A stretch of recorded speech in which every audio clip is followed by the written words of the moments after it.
Hello everyone. This is not a story for the faint of heart. Today, we will be stepping into the darkness of the most gruesome cases, where evil not only exists, but also leaves bloody and haunting traces. This is Real Gruesome Murder Cases, a series of true stories about murders that made the whole world shudder. If you are ready to face the cold truth and the gruesome corners of humanity, come with me to delve deeper into each case. Countdown to death. I stared at the wall with half-lidded eyes and gulped. My breath was hoarse and croaky, my throat dry and absent of hydration. My hands trembled uncontrollably, scrambling for the cheap chalk, even though my eyes never once graced the sight of the white stick. My exhales were never rhythmic, constantly choking on the air as I mentally tried to inhale and exhale at the same time.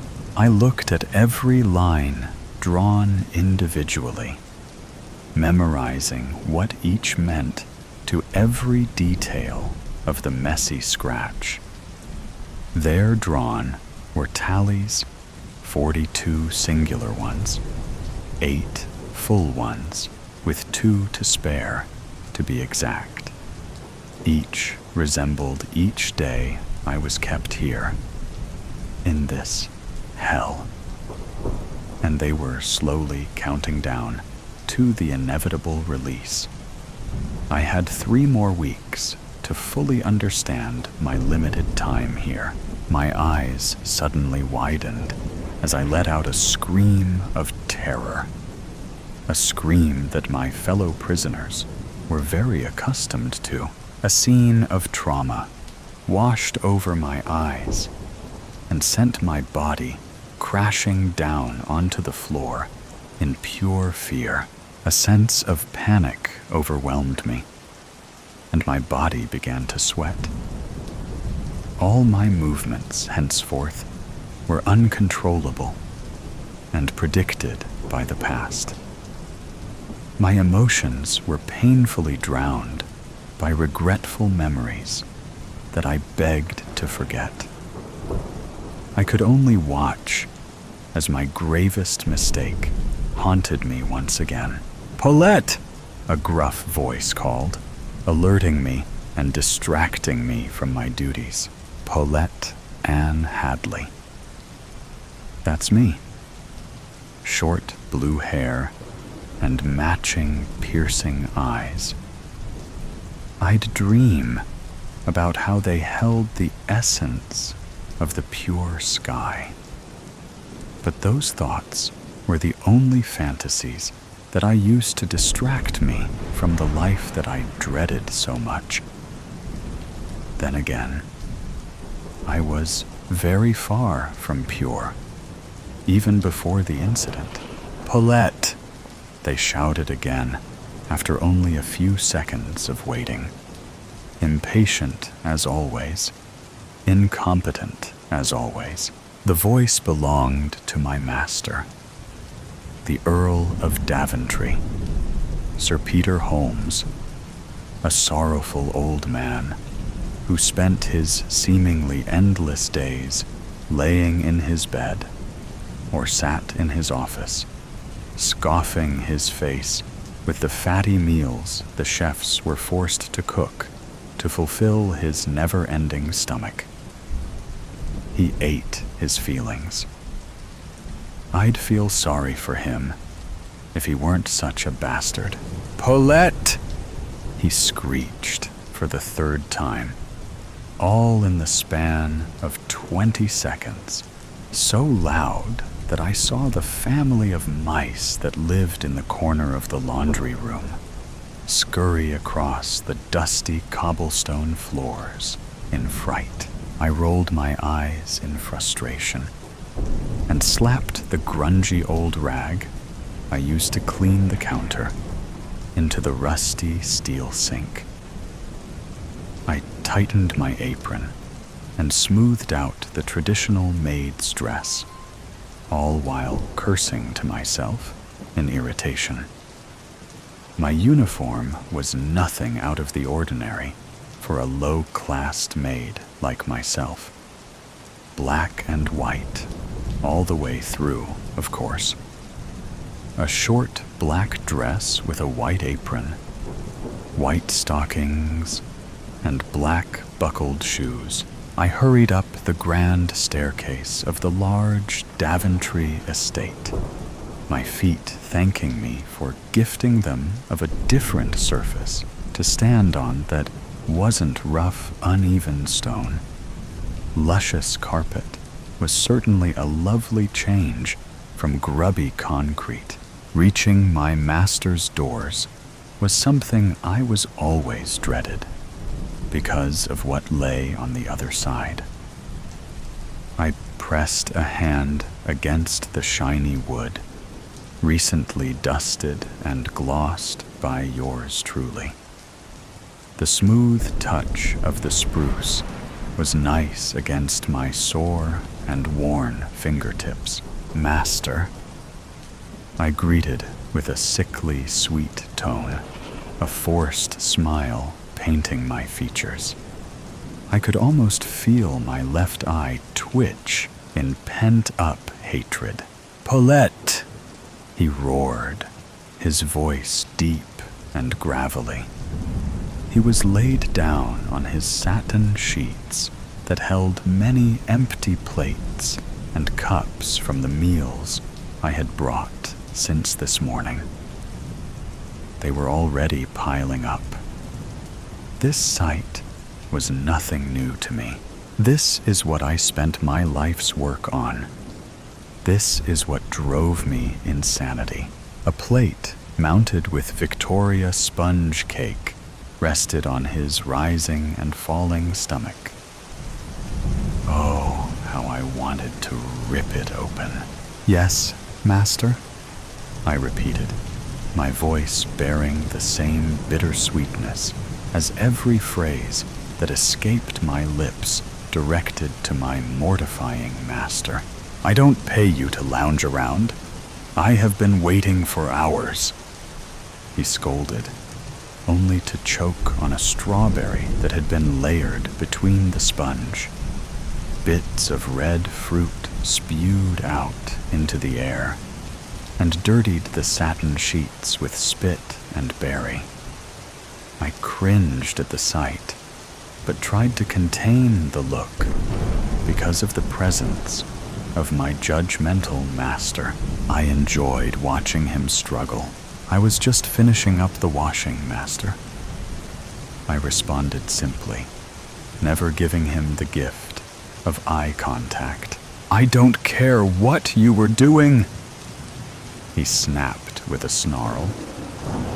"Clean up this mess. I am lying in filth. Hurry up, woman." He turned to his side, without giving a care about the plate that slid off his bloated stomach and smudged jam onto the expensive emerald. "Clean me up too," he ordered, with his own ugly, toothy cringe, showing off grimy yellow teeth.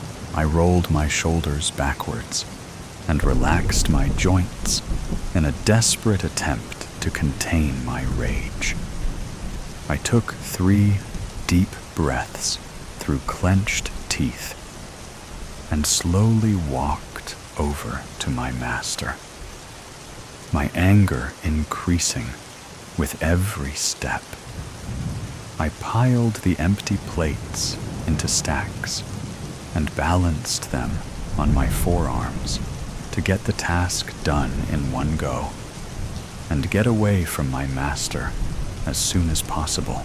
My muscles tensed under the weight of so much weight and sent my body to lean forward uncontrollably and my face to squish into the duvet. This would be a simple, clumsy topple to anyone but myself. Due to the superiority complex my master harbored, a deathly scream was sent sounding around the master bedroom. "Paulette, how dare you assault me like this?" He shrieked like a toddler as he pulled away from my body, as if I were a parasite. I gulped, my body pulsing with overwhelming fury.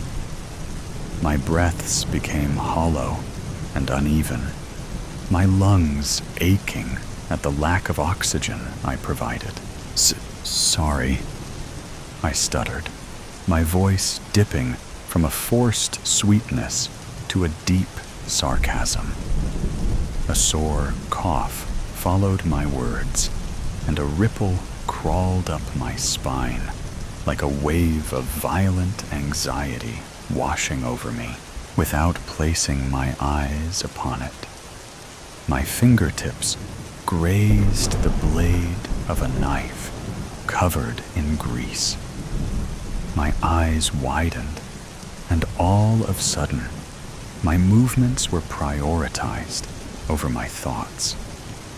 My grip tightened on the kitchen knife, the sharp blade digging into my fingers' flesh and drawing blood.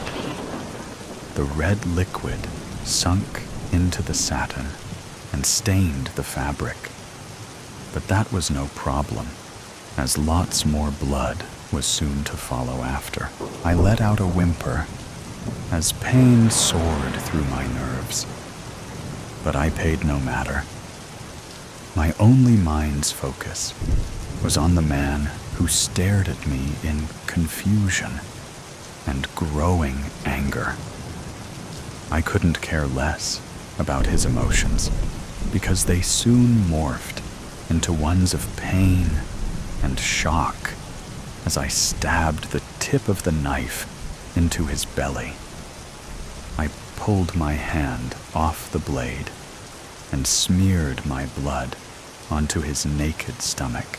I subconsciously let out a joyful yelp at the sight of his blood mixing with mine and creating an uncomfortable solution of growing red.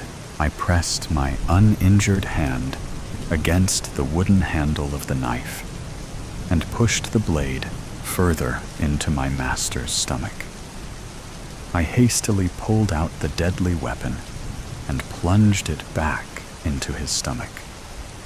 Blood splattered onto my dress, onto the bed, and onto my face.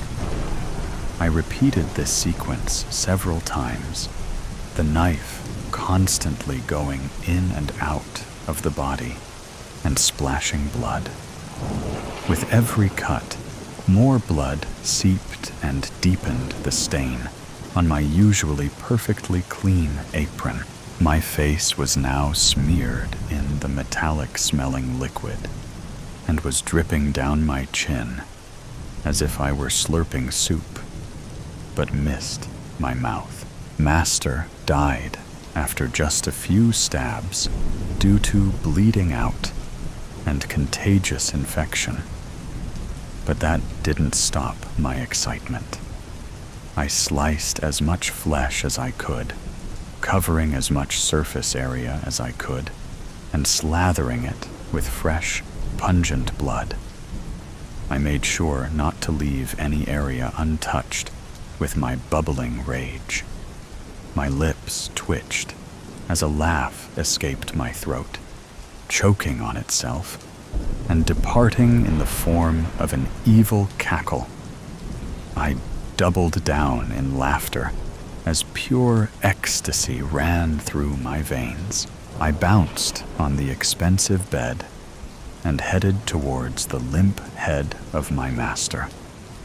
I swiftly sliced the knife across my master's throat and admired the way sickly liquid swam down his wrinkled neck and ran down his chest like separating rivers. That blood quickly melded with that of his stomach and made a pool that looked like it had originated from the depths of hell itself. I twirled on the bed, never minding my steps that prodded into my master's corpse. The authorities arrived before I had taken my leave, and I was seized before I could flee. I was captured before I could even reminisce my actions. I was taken to Egan Prison and remained there till my death. 3 months to be exact. It was not a natural death, but a chosen one, confirmed by those who didn't even know me. I let out a gasp as the walls of my cell reappeared around me, and the touch of the cold concrete floor returned to my fingertips.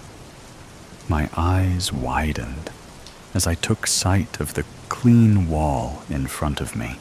They were gone. My tallies were gone. I let out a cough and a choke. "Help! Help!" I screamed, throwing myself at the wall and slamming a fist upon it in distress. "They're gone. They're gone. Who did this?" I demanded, punching the wall and watching blood draw my knuckles and splatter onto the gray. "Your day has come, Hadley. You're finally free."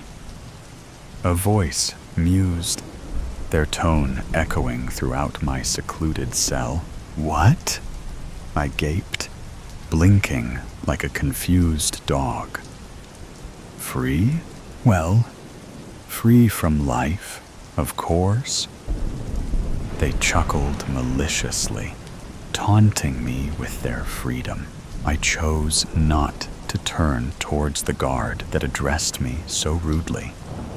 My eyes continuously trained on the blank wall in front of me. I have a few more weeks. I don't want to die." I cried out, tears brimming my eyes and blurring my vision. "Should have thought about that before you killed a man." The guard glared, pulling open the door of my cell and approaching me with handcuffs. I pressed my back against the wall, but there was no escaping death. I was quickly seized and yanked down the hallway, past my fellow death row inmates. I hung my head low, hair shadowing my eyes and creating an eerie effect. My breaths were loud as anxiety built up inside of me, a panic attack approaching at a tremendous speed that I wished to slow down. I stumbled over my footing several times, each one getting more clumsy and emotional. By now, tears were streaming down my cheeks and creating thin lines of cleanliness that contrasted with the dirt and grime that littered my flesh. I did nothing to stop the loud sobs that slipped through my trembling and muttering lips, weeping as dread and hysteria flowed through every pore. We soon reached a standstill where I was forced into a chair. I stared into vicious brown eyes that reflected my own teary ones. They held no sympathy or remorse, just a simple hue of cheek. I inhaled and exhaled harshly, every breath increasing in volume, mass, and sound. Leather-worn straps were tightened over my wrists and ankles, and a rusty metal brace was placed firmly at my temples. Fear soared through my veins like rockets. I pulled and struggled against my restraints that were quickly cutting off my blood flow. I let out screams for mercy, but they went unheard. "Let me go. Please. It's not my time. I have weeks. I can't die," I wailed, shaking my head violently in a weak attempt to get rid of the brace that held me so firmly. A loud slap sounded throughout the dimly lit room. My head was thrown to the side, and a pulsing sting was sent flaring at my right cheek. My pleads and sobs ceased. Just a quiet whimper left in its place as a final emotion of sorrow took its toll. "Shut it, woman," a guard hissed. "Paulette Ann Hadley, you are sentenced to death via electrocution for the murder of Sir Peter Holmes on January 16th, 1898. Do you have any last words?" Another guard recited, his tone bearing no sincerity whatsoever. I took a deep breath, lifting my gaze and meeting his to dramatize my following words. A scowl was painted at my lips, and furrowed eyebrows of anger took over my features. He deserved it. I growled with nothing but rage in my voice, a pull at the lever, and a crackle of wiring. Electricity was sent pulsing through my brain and sparked an agony that tore scream after scream from my dry throat. Quickly, my mind was sent spiraling into the endless dark abyss known as death. Attempted murder. New case, Noella. Thump. A stack of files in a manila folder lands on the desk in front of me, sending my papers flying. Great. Now my spotless office has papers everywhere. I huff and look up to glare at my boss's departing back. "No case summary?" He turns back, talking a few strides into the office and closing the door behind him. That's the good thing about being one of the top-ranking detectives in our firm. I get an office to myself. Unlike others such as Otto and Shorlick, who have to share one, it gives the privacy and thinking space one needs when uncovering confidential cases. Young woman, aged in mid-20s. Her name is Enya Brown. Enya Brown? The Enya Brown I rescued from a dark alley a year ago? I turn back to him, nodding in acknowledgement. She's reported claims of stalking and attempted murder. Interesting. Any reason why I was given the case instead of the others? I might be a detective chief superintendent in our firm, but there should be plenty of others qualified to take this case, especially those in his inner circle who don't have other things such as helping to run the faculty to do. Selim's in Egypt, Henrik's in Germany, Jericho's sick, and Manuel, Maxime, and Molino are busy. I don't want anybody else but the best detectives for this case. It's pretty serious, and there's little evidence at this stage. Only the best could pull it off. He pauses. Oh, and the client specifically asked for you. Make the Annery Ferralis Detective Agency proud, Noella. Then he departs, leaving me to ponder the case. That still leaves Jane and Danny unaccounted for, and I have no doubt he knew that. But what's happened to Enya since that night in the alley? I told her to contact me if anything was amiss, and I've talked to her since then. But it's been precisely 13 months, 2 weeks, and 16 hours since I rescued her from the alley, and the incidents date back at least 2 years. Why now? It was 8:30 in the evening, and I'd stayed back at work a bit longer to finish up writing a case report. The weather was miserable, having rained just minutes before, and the cobblestones were slick with water. A yellowed glow came from the rustic street lamps along the pavement, limning the edges of my briefcase with gold. Then I heard the scuffles, the thud, and the scream. Alarmed, I raced towards the sound, approaching silently as to not raise any alarm. It came from the far reaches of an alleyway that, from experience, I knew to be a dead end. The scream sounded female. The grunt that followed was male. I peered into the alleyway to see an auburn-haired female struggling against a bulky, dark-haired male's solid grip.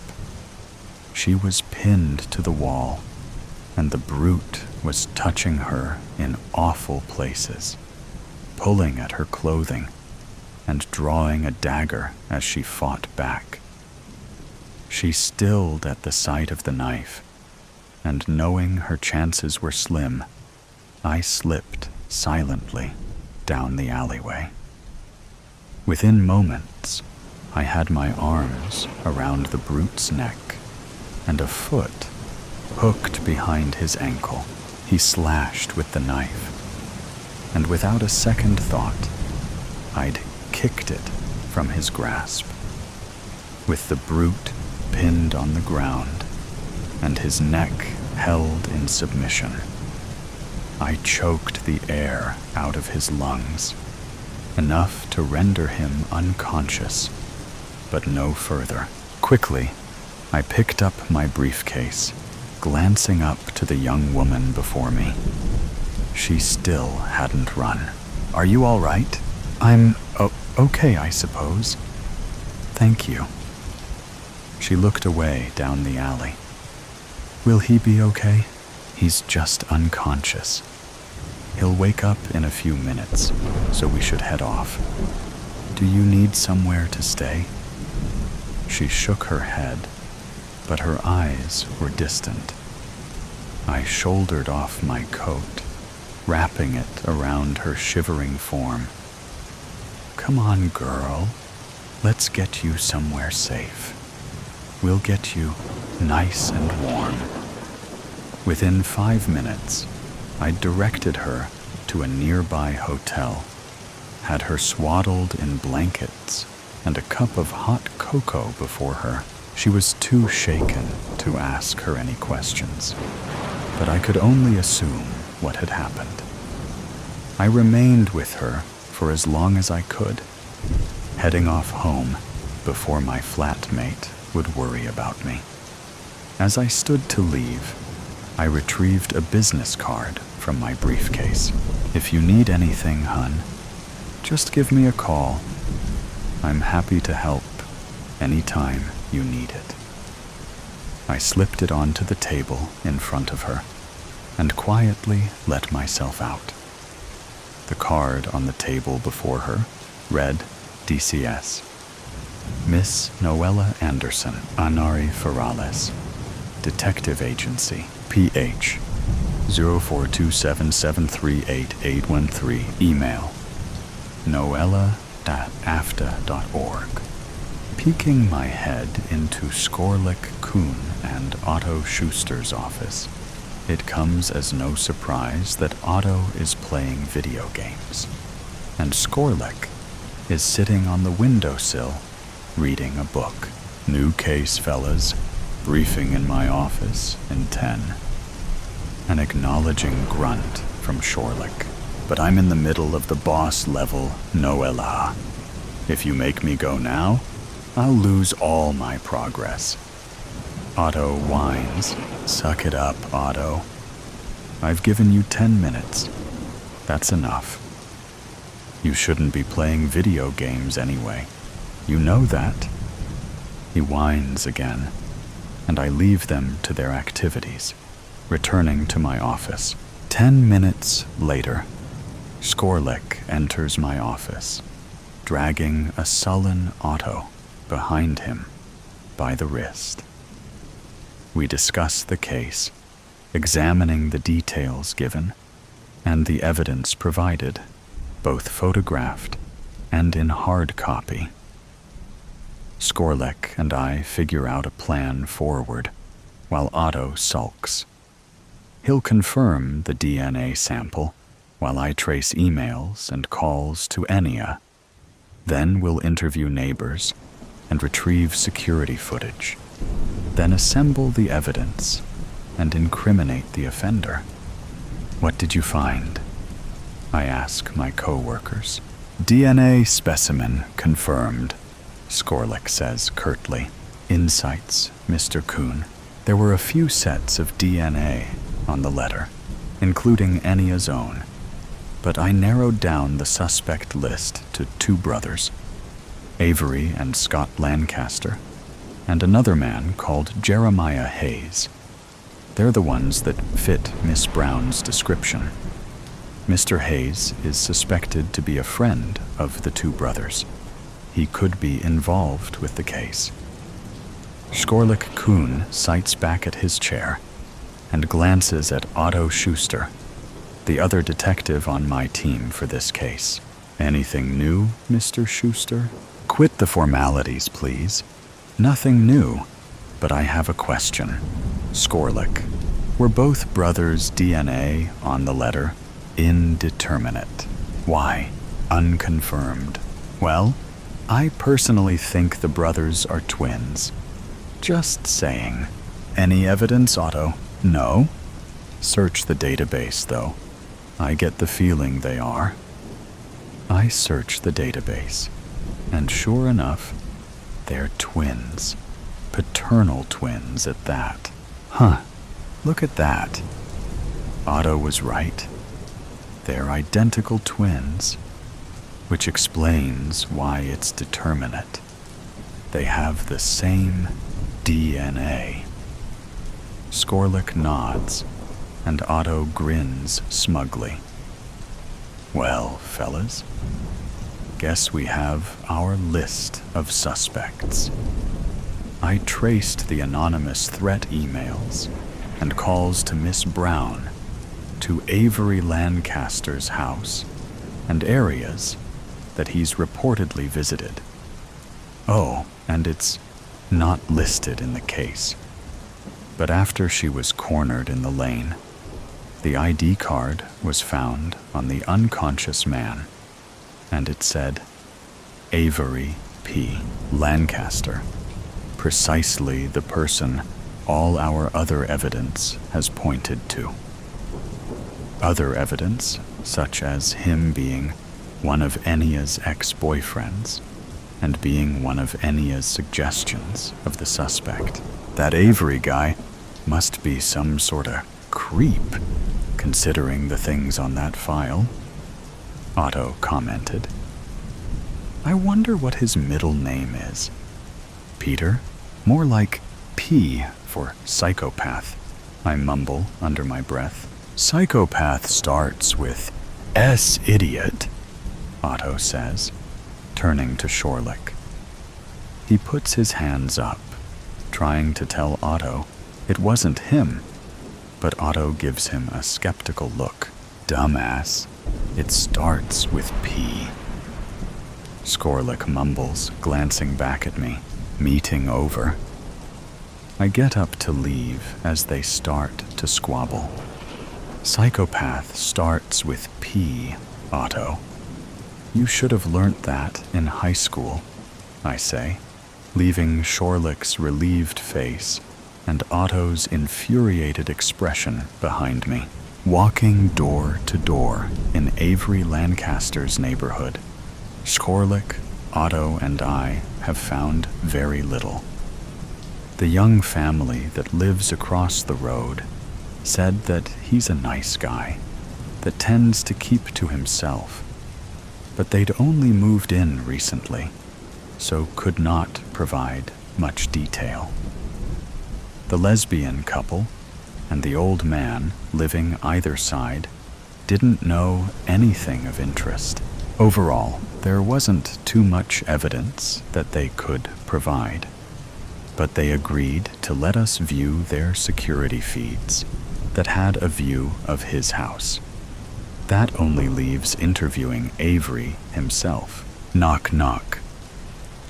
The hollow sound reverberates through my fist as I knock on Avery Lancaster's front door. Good morning.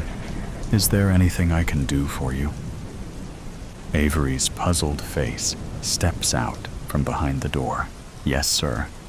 I am Detective Chief Superintendent Noella Anderson, and these are my colleagues, Otto Schuster and Shorlick Kuhn.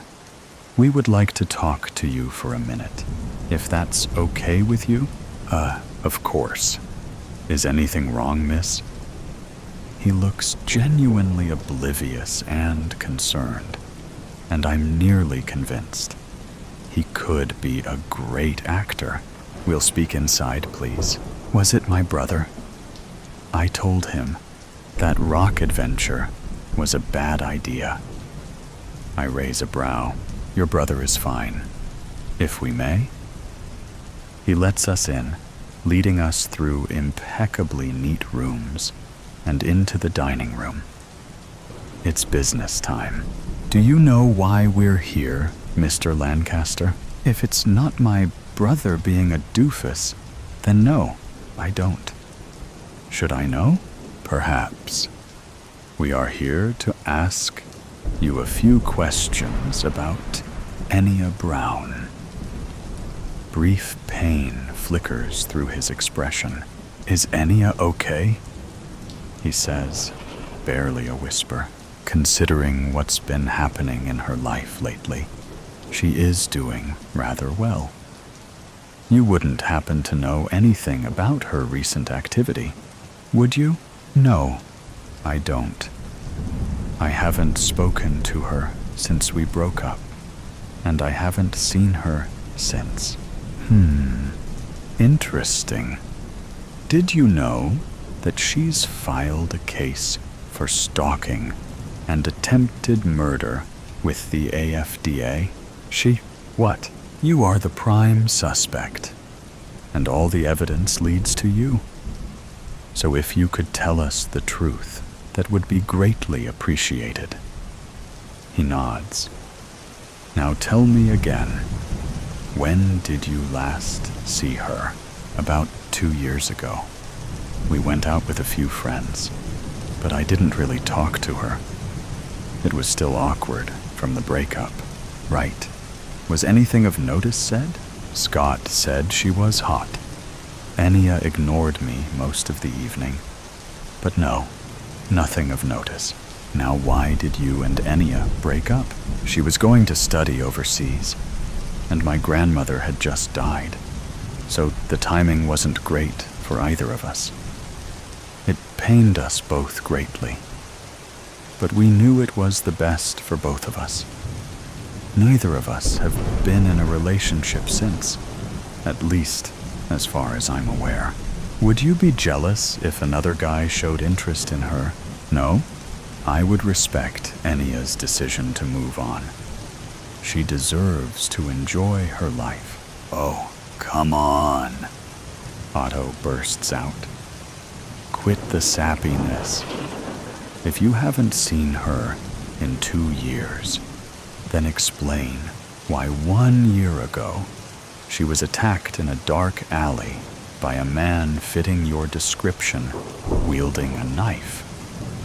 A man, I might add, that had an ID card with the name Avery Lancaster on it, or why your name was encoded into a death threat letter to Enya, Shorlick adds, and why the threatening calls and emails were traced back to your very house. Avery gets paler and paler with every question, as if realizing that he has no way out, realizing that he didn't hide his tracks well enough, and he was caught. I don't understand what you mean. You hear what we said, Mr. Lancaster. Your DNA was found on the letter, and there are all these other cases of evidence. Do you mind if we have a look around? We show him our search warrant, and he nods solemnly. Avery leads us around the house, showing us through the different rooms of his house. There's nothing much of notice in any of the places we search. This guy is pretty good at hiding his evidence. And this is the guest bedroom. My brother keeps some of his stuff here sometimes. We nod and have a poke around. We're just about to finish up when I spot a discarded plastic bag in the wardrobe. What's that, Mr. Lancaster? I don't know. Some of my brother's stuff. He visits sometimes and keeps some stuff here. I don't monitor his stuff. This room is the only place I allow him to put his stuff wherever he wants, and I won't clean it up. May we look inside? Of course. We open the bag curiously, with our latex gloves on, as not to disturb the possible specimens. The bag opens to reveal a pair of worn woolen fingerless gloves, a roll of sticky tape, an ID card bearing Avery's details, and a few folded pieces of paper. Skorlick pulls out one of the pieces of paper and reads it aloud for my dearest Enya. Really, I thought you'd have noticed by now. Our connection is true, and I love you dearly. Must you always hide from me? Show me what you can do in bed. Can you do that? Otherwise, I will finish what I started that night in the alley. If I can't have you, no one can. Terror upon you, shall you not oblige? Take what you want from me, but I will always prevail. Do not fail me. Love from your dearest. I miss you. Dark, much? But that sounds an awful lot like a jealous lover's letter. Did you write this, Mr. Lancaster? Avery shakes his head, and his face is deathly pale from fear. Fear for Enya, or fear for himself? Well, you have a lot of evidence against you, sir. I would recommend you start telling the truth, or you'll be imprisoned for lying to authoritative figures. Understood? I only wish to tell you the truth, ma'am. I did not know that letter was here, nor do I know who wrote it. May we take it for evidence? Of course, ma'am. And with that, Otto, Shorlick, and I take our leave, sealing the evidence in decontaminated specimen bags and leaving Avery's ashen face behind. So, what do you think of our adventure today? Avery's house sure was suspicious. Yeah, I think we have enough evidence now, Otto adds. I think Avery is innocent, Skorlik murmurs under his breath. I cut my glare across the table to him. What? Did I hear that correctly? Otto shrugs. You do understand, Skorlik, that every single piece of evidence we have points to Avery Lancaster. But maybe that's what the criminal wants us to think. Everything points to Avery. But if he truly did it, there would be some degree of a cover-up. This is all in the open. It's too easy. Mr. Lancaster's DNA is on every specimen. His pining for a lost love threaded through threat letters, class and emails, all traced to his house, a house his brother visits often. Think, Noella, think. Are you saying it was Avery's brother, Scott, that is doing this? What would be his motive, though? It makes no sense, Skorlik. It's obvious. It was Avery. Check the cams for the night of the alley attack. I pull up the feeds from various residents' security cameras and go back to the date of the attack. We watch as a car pulls up in front of Avery's house, and Avery gets out, knocking on the front door. Must be Scott, I conclude. And sure enough, a second Avery greets him at the door. They go inside, and about an hour later, one of the Lancaster twins comes out holding a plastic bag, and there's a lump under his hoodie near his hip. The knife he pulled on Enya. Turning up the audio, we hear a voice yell from inside the house. Can you get me milk while you're at the supermarket? Thanks. See ya, Scott. Scott comes outside and gets into one of the cars that had been parked outside before he'd arrived, presumably Avery's, and drives off. Why didn't he take his own? We skip ahead to the dates of the emails and calls from Avery's house, and Scott had visited on every single one of them. Didn't Avery mention something about Scott having the hots for Enya? And he seemed pretty concerned for her, Otto suggests. But Skorlik and I's attention is elsewhere. The letter. The realization dawns on both of us, and as I peer over his shoulder, I notice something I hadn't when he'd read it out. Each sentence is on a new line, and the first letter of every sentence forms another message. From Scott L. My face slackens with the realization. Do you see it, Skorlik? He nods solemnly. It all makes sense. Their DNA is the same. Being twins, Scott tried to avert the attention from him, turning it on his identical twin. But ultimately, his diversions failed. He's been found out. Otto. It was Scott.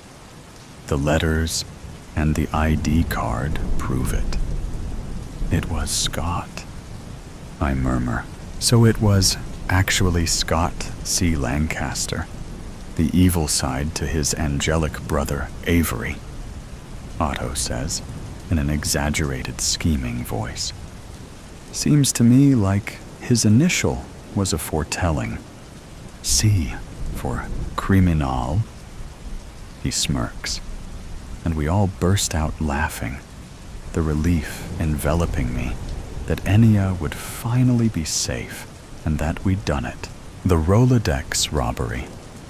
Last week, tragedy struck, and my home was broken into. I came home exhausted from work one day to see the glass in my door shattered, cupboards ajar, papers strewn about the floor. Naturally, I sprinted back outside and immediately called the police as my heart was attempting to shatter my ribs. Thankfully, the police showed up fairly quickly and cleared the house. Whoever broke in was long gone. The one hand. I was relieved, because if I had walked fully in and they were still there, who knows what could have happened. On the other hand, I had no idea who did this, and now it would require an investigation. Once the crime scene investigators cleared the house for me to enter, I took a quick inventory of what was missing. TV? Still there. Jewelry? Here. Computer. It's been accessed, but nothing was added or deleted.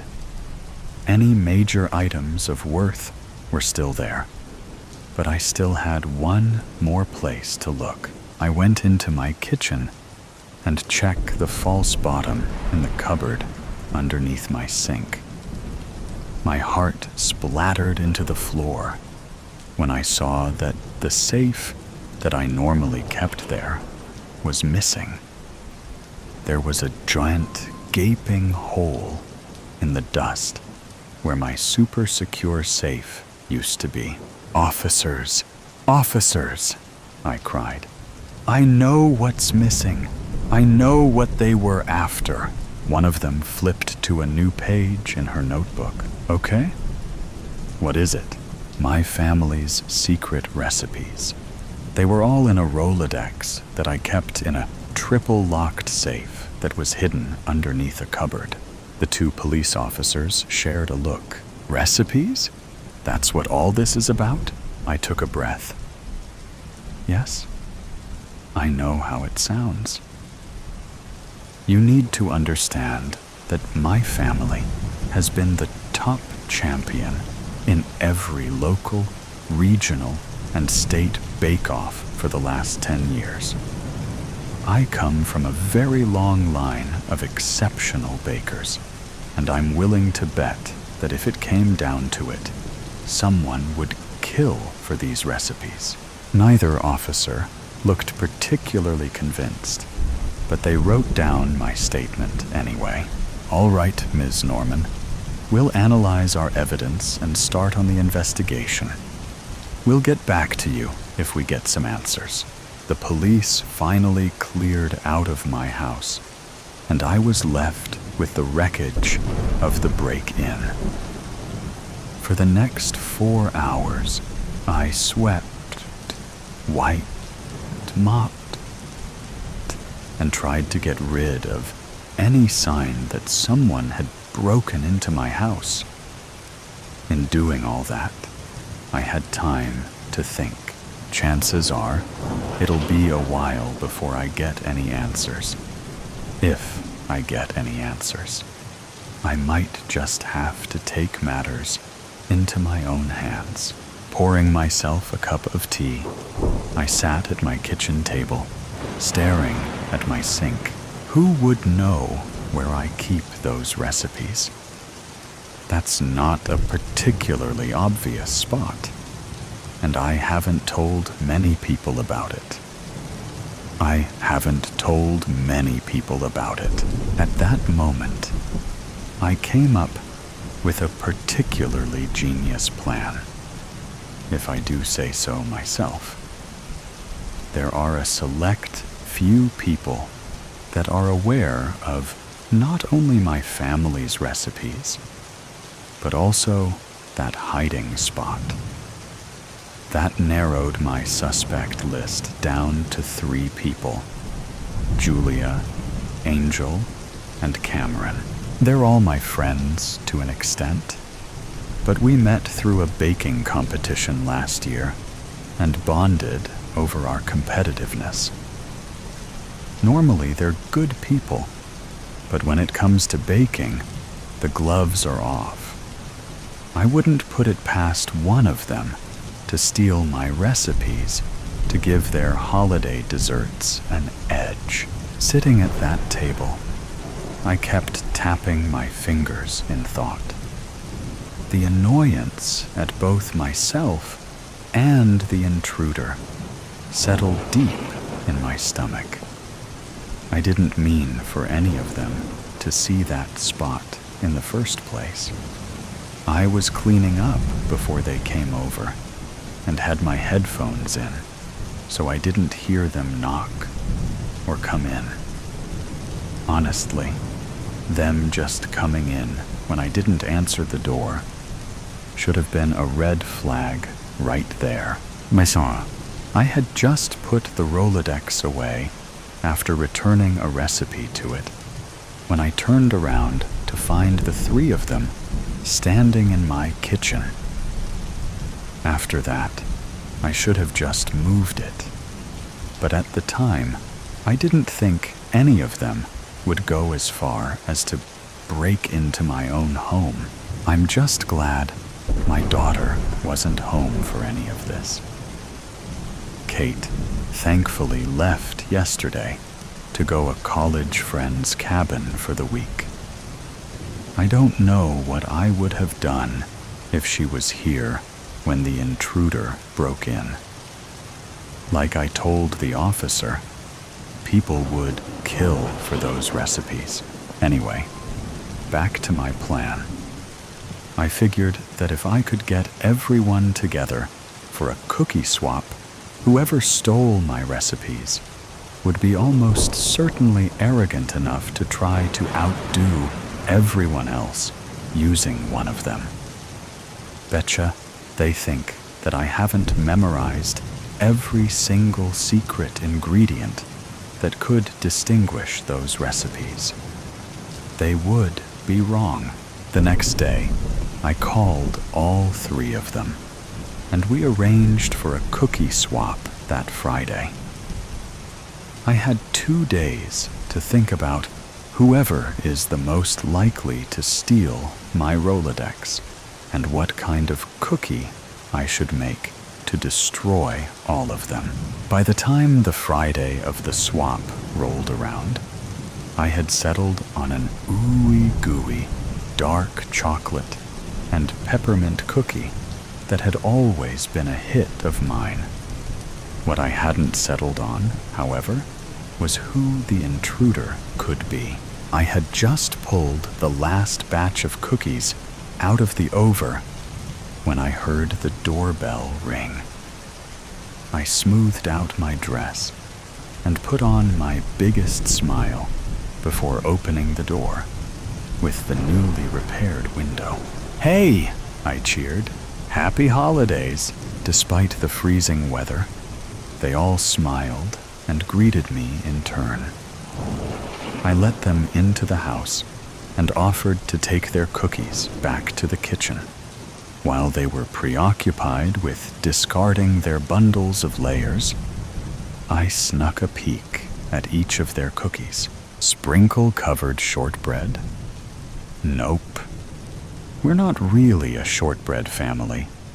We prefer richer flavors. Sugar cookies? Like every family, we do have a classic sugar cookie recipe, but I can't be sure if this is it until I try it. Red velvet cookie with vanilla buttercream frosting? Now that sounds familiar. Unfortunately, I'm going to have to try this one too to confirm.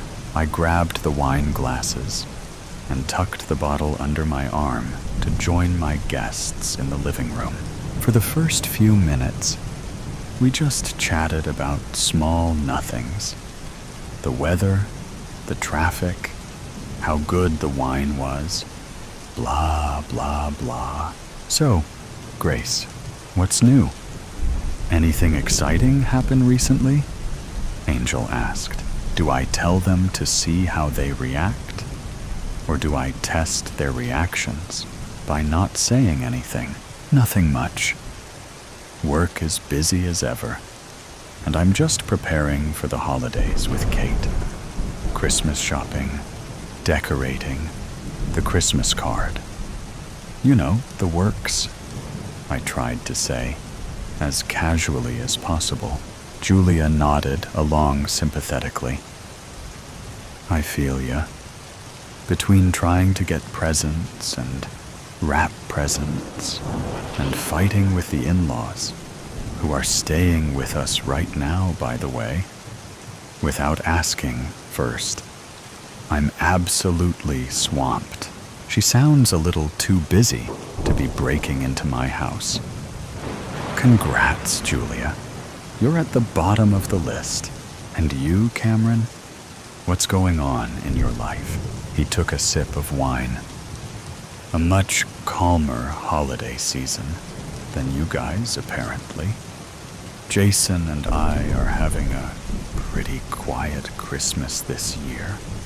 And unlike you all, I'm not 60 and don't send out Christmas cards. We knew he meant well, but we jokingly acted insulted regardless. Well, you should. What else is your mother going to cry over when you don't return for Christmas? Angel said. Probably the margarita that she'll be sipping on the cruise that she and Dad booked for the holidays, he retorted. I chuckled at that. It didn't, however, change the fact that he had plenty of time to break in to my home. Angel, you're up, I said. Work, study, sleep, repeat. She groaned. Nursing school is kicking my butt. Why did I think this was a good idea? Because you want to further your career? And one day, get the big bucks, Julia supplied. Angel groaned again and threw her head back. But at what cost? The longer we all chatted, the more disappointed I knew I was going to be when I found out who broke in. I keep forgetting how much I like these guys. I decided to rip the bandage off. All right. Now for the main event. The cookies, I announced. I grabbed the cookies and returned them to their respective owners. I'd like to go first, Julia provided, holding open her container of shortbreads. We all reached in and grabbed one. I put it up to my lips and took a bite. Crumbly, but not too dry. Sweet, but not overbearing. Still lacks a bit of flavor. Overall, for a shortbread, that's not too bad. Next up was Angel. We each took a frosted sugar cookie. Elegant design with the decorating. Not too dense, still flavorful, and no secret ingredient. Guess she's off the hook. Finally, it was Cameron's turn. I carefully took a nibble of the red velvet cookie, and right away, I could tell something was off. Well, this doesn't taste right, and the secret ingredient certainly isn't in here. Jason's on a bit of a vegan kick right now. Personally, not a fan, but I still thought I'd give vegan red velvet cookies a shot, he explained. I swallowed the cookie down. The things we do for love. As everyone took one of my cookies, I took a moment to think. No one had any of the secret ingredient or used one of my family's recipes. So, either they're not as cocky as I thought, or they didn't do it. As everyone finished their assessments of my treat, I prepared my next move. Actually, when I said not much was happening, that was a lie. A few days ago, my house got broken into. My family's Rolodex of recipes was stolen. I glanced over their faces. Dang it. Nothing but pity or shock. I'm so sorry. That sucks. That's awful. Are you okay? Thank you, but I'm fine. Wait. Why are you telling us this now? Cameron asked, suspicious. Well? All of a sudden, my phone started ringing. One moment, I stepped away into the kitchen. Kate, sweetie, what's up? Everything all right? I asked. Yeah, Mom. I just had a quick question. How much flour goes into the sugar cookie recipe? That was not what I was expecting her to ask. What? How much flour is in the sugar cookie recipe? I can't read Grandma's handwriting for this part. I took a breath. Honey, do you have all the recipes? Yeah. Sorry. I left the kitchen all a mess. I couldn't remember where it was, and Aubrey was rushing me. And I promised everyone that we would make our special sugar cookies. I left it all in the note on the door. By the way, did the Franklin boys apologize for throwing an ice ball through the window? All the pieces were coming together. It was my daughter who took the recipes and made a mess, and the annoying boys across the street that shattered my door window. My house hadn't been broken into after all. Her note just must have fallen into the puddle from the ice ball and gotten ruined, so I didn't see it. I felt a lot better knowing that none of my friends were to blame for this. No, they didn't. But I'll talk to them later. It's 2.5 cups for one batch. And when you add the secret ingredient, do not let them see. Understood? I told her.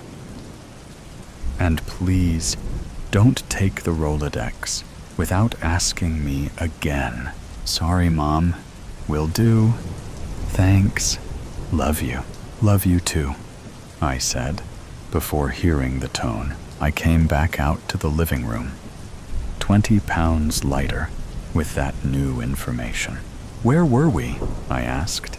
You were telling us why you're just now sharing the news that your house was broken into, Cameron supplied. I looked at my friends, who could be competitive, but deep down would never go this far, and I felt guilty for ever thinking they could have done this. Just to be dramatic, I suppose, I said. With that, they all smiled, nudging my shoulder. Angel said, "Well, leave it to you." I smiled back and took a bite of my own cookie. Secret recipes or not, I'm a dang good baker. Murder at Kasserine Pass. Murder at Kasserine Pass, the Beau Chebka Road. Deep inside the Kasserine Pass, narrowed to little more than a camel track, along a dry riverbed and steep cliffs. Rooted in the pale sand, a grove of palm trees jutted out from the ground as if thrown down and forgotten long ago. The remnants of the U.S. 26th Regimental Combat Team used the shade of the palm trees to dig their foxholes. Covered in sand and blisters, men hacked until the exposed roots of the palm trees aggravated their progress. Collapsing, exhausted, they lay where they fell, swollen tongues aching for water. Lieutenant Myers walked among his men, giving words of encouragement, and promised water would arrive when teams returned from Ain Bu Drias up the road. As an officer, he thanked and encouraged his men for their hard fight against the Germans. He hoped fresh troops, supplies, and ammunition would arrive by the next morning. But he couldn't make promises. Around 2 in the morning, a mule train arrived with water, and Lieutenant Myers saw every man drank his fill. Some even vomited after they drank too greedily. Others, familiar with working in the heat, sipped slowly and intentionally. Lieutenant Myers lay down in a foxhole, as exhausted as the rest, and drifted off to sleep. At 04:30, Sergeant Thicket woke the lieutenant for him to walk rounds once again. Walking from foxhole to foxhole, he leaned over and checked his men. In the dim light, low in the eastern sky, his outline became visible among the tall palm trees. Approximately 05 o'clock, a single shot rang out far to the left of his position. Lieutenant Myers clutched his chest and dropped to the ground. Confused men, roused by the shot, began returning fire into the vast, empty valley in front of them, thinking they were under attack. Less than a minute later, the firing stopped, and the medics pronounced Lieutenant Myers dead. Captain Williams' Task Force. Welvert, February 21st, 1943. Criminal Investigations Division, North Africa. I surveyed the ground where Lieutenant Myers lay after he'd been shot. It's possible a sniper took advantage of the early morning light, but further examination of the body suggests the shot came from much closer. The bullet struck the lieutenant on the upper left side of his chest. Damage to the heart and lungs, terminal. Some witnesses report hearing one shot, while others heard 2 or 3. The additional shots could have been an echo or edgy trigger fingers, as reported to me. Everyone began firing into the valley below. Firing stopped in less than a minute. No further casualties. Witnesses report the shot sounded nearest the last foxhole in the line, manned by Staff Sergeant Culver Anderson, Private First Class Andrew Taylor, and Private Jacob Clark. Interviews to follow.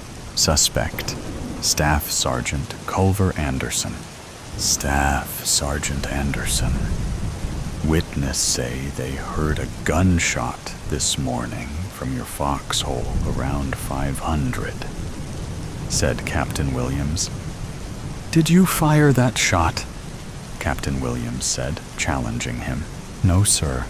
I heard a shot and thought the Germans were attacking, so I turned and looked around for them.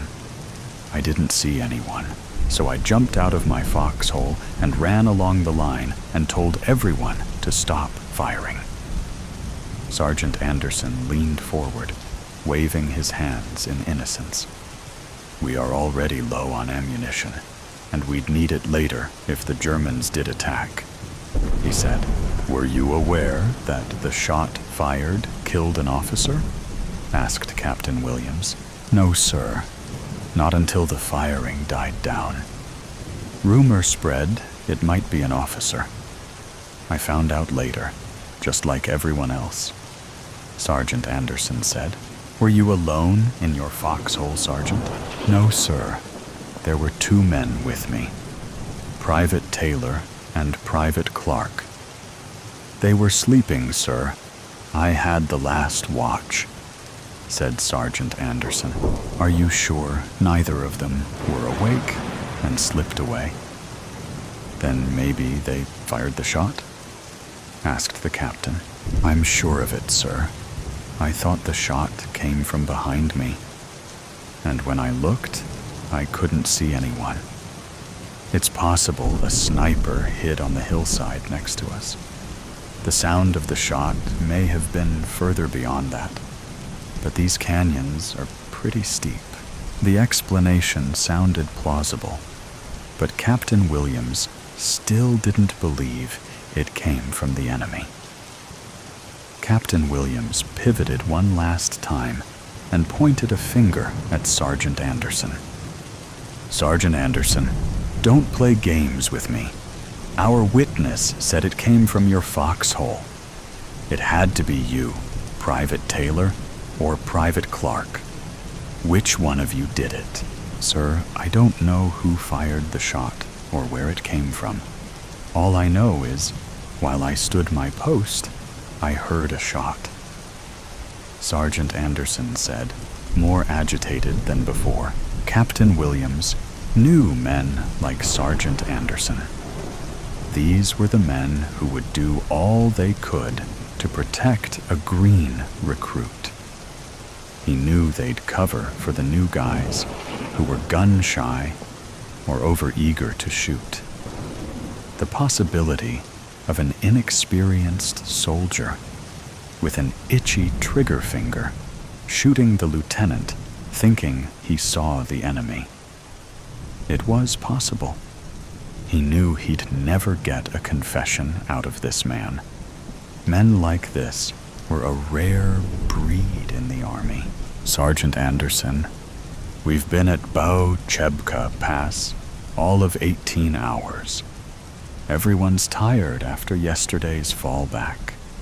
We lost a lot of good men, and stragglers are still coming in across the line. These things happen. People get tired or confused, and no one really knows who they're fighting with every day. Is it possible you, or a man with you, mistook the lieutenant as an enemy soldier this morning? No, sir. I'd just met these men last night. I'd have known if anything were wrong, and nothing looked out of sorts. If there were anything, I'd have told you, said Sergeant Anderson. That will be all, Sergeant. You're dismissed, and I'll be in touch if I need you. Captain Shugart is taking over your company. Thank you, sir. Suspect. Private. First Class. Andrew Taylor. Private First Class Taylor. I am Captain Williams with the CID. Do you know what the CID is? Said the captain. Yes, sir. The CID is the Criminal Investigations Division of the United States Army. Sir, very good soldier. You're young to be a PFC. You've done well in the Army. I expect you'll be a corporal before long. Yes, sir. I served in junior ROTC in high school. They gave me a bump in rank when I enlisted, said Private Taylor. Wow, junior ROTC. You have the makings of an officer. Do you think you will try to be an officer someday? Asked the captain. Well, geez, sir, I don't know. I've never thought about it much until the war started. I thought I'd have to go to college first, said Private Taylor. No, of course not, son. Men of all ranks get promoted to second lieutenant. They're called field promotions. Have you ever heard of those? Well, yes, sir. I've heard of them, but I thought you needed to do something brave. I didn't think I've done anything brave yet.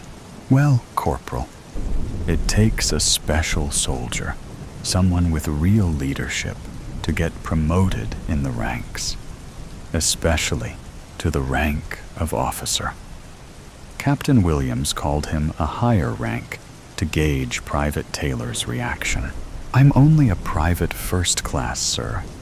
I have to wait a few more months to be a corporal. See, there you go. Honesty.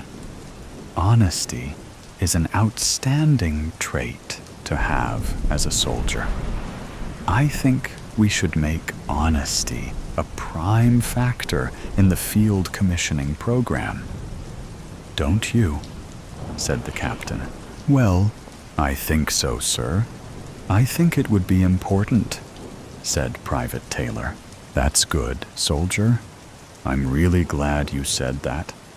And that brings me around to a question I have for you. Did you hear the gunshot this morning?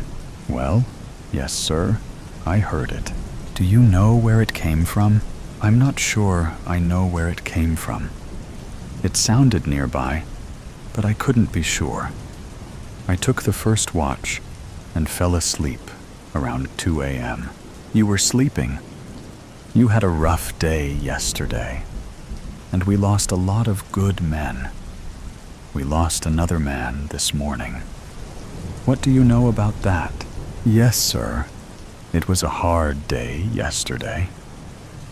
Private Taylor rubbed at his eyes as if trying to block out the images. I heard someone was shot, but I don't know much about it. Was it a sniper, sir? That's the rumor. Is that why I'm here this morning? Asked Private Taylor. Yes, Corporal. I mean Private Taylor. We lost a good man this morning. Lieutenant Myers died around 0500. The rumor is it came from a location near where you were sleeping. It's an unfortunate way to have a vacancy, but Lieutenant Myers died because of that shooting. Now we have a company without a lieutenant. We have a poor dead man who will never know justice. The truth will have to come out someday. If we could solve this mystery right away, things may just fall into place for the right person.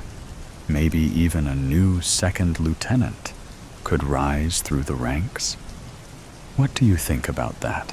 Private Taylor wiggled in his seat. He looked excited or uncomfortable. It was hard for the captain to tell. Honestly, sir, I woke up when the shooting started. I don't know where the shot came from, he said. Thank you, Private. I'll let you go, and if I need anything more, can I count on you to be honest with me? Yes, sir. Private Jacob Clark. Private Clark. I am Captain Williams, the lead investigator for the Criminal Investigative Division. Witnesses say you were near the location of the shot fired this morning that killed Lieutenant Myers. Is that correct? Yes, sir. I heard the shot. It was only one shot, said Private Clark. Do you know who fired the shot? Asked Captain Williams. Sir? Said Private Clark. The shot. Did you see who fired the shot? Asked the captain. I remember nothing. It all happened so fast, said the private. If you knew who it is, are you aware it is a crime to withhold information about the person involved? Yes, sir. Are you saying you know who fired the shot? Asked the captain. Sir, no, sir. It all happened so fast. Did you know that covering for someone is also a crime? Maybe you know who fired the shot, and you just don't want to say. It's called being an accomplice to murder, said the captain. The kid looked dumbstruck. I didn't know that, sir. Honestly, it all happened so fast. Did you also know there is a second crime being committed by the killer if they are threatening a subordinate to covering up a murder? It's called retribution. If someone you know is telling you they would hurt you or kill you for telling the truth about this killing, then creating fear of retribution is a crime. I didn't know that, sir. Yes, Private Clark. It is a crime, and a very serious one. We do not look kindly upon those who threaten retribution to subordinates. If you know anything, you are free to tell me. I will make sure you are safe from the one threatening you, and I'll have them removed immediately. Is there anything you'd like to tell me, soldier? I'm sorry, sir. I don't know what you mean. I was in my foxhole this morning when I heard this rifle shot, and I jumped. I don't remember anything after that. Then everyone started shooting, said Private Clark. The young man looked sullen and weak. He slouched in the chair, staring into the distance, 100 miles away. Pacing back and forth across the tent, Captain Williams looked into the private eyes. He'd seen this before, after a fight. Unfortunately, the captain felt each man knew something he did or didn't want to say. Confessions didn't come easy. Captain Williams thought about a case 6 weeks ago where a junior enlisted and a captain fought behind a bar in Morocco. The enlisted man should have been court-martialed and the officer reprimanded. Turns out the two men knew each other from high school, and they fought over a girl they both knew. Neither confessed to starting the fight, and no witnesses came forward. The answer stared him in the face, but the guys covered for each other. Captain Williams believed the same thing might happen here. He released the private and stood at the tent flap, trying to piece together everything he knew. The men on the line were all lying to him. That much he knew.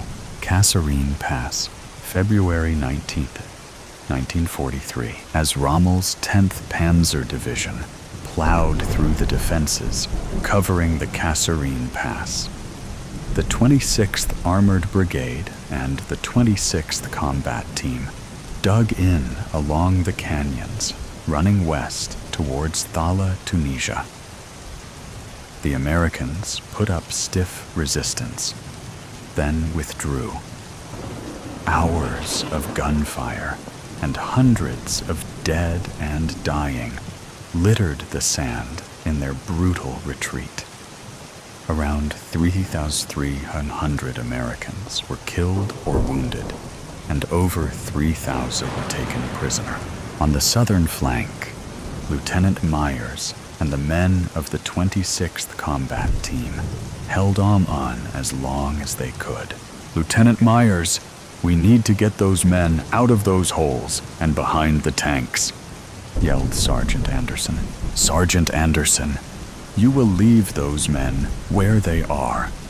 They are the only thing between Rommel and Algeria. Do you understand? But sir, they are getting massacred out there. I just saw 3 men get run over in those shallow holes. They have to pull back. Sergeant Anderson, I will not tell you again. See to your men, that is an order. As Sergeant Anderson left the lieutenant, his anger fumed. He ran towards his line and did what he could to check on his men. Those men left, held out as long as they could, as the Germans moved closer and closer. He knew they couldn't hold the line. Meanwhile, Lieutenant Myers carried armfuls of ammunition to his men until he ran out. His radio man died early in the fight, and the two men who followed already wounded.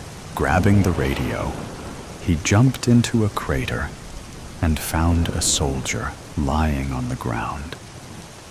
Two men lay beside him, already dead, as this one stared into the sky. "Soldier, return fire," said Lieutenant Myers. "I can't, sir." The words came out in a hopeless tone. "I'm out of ammunition. We all are. That's how they died. They just ran out.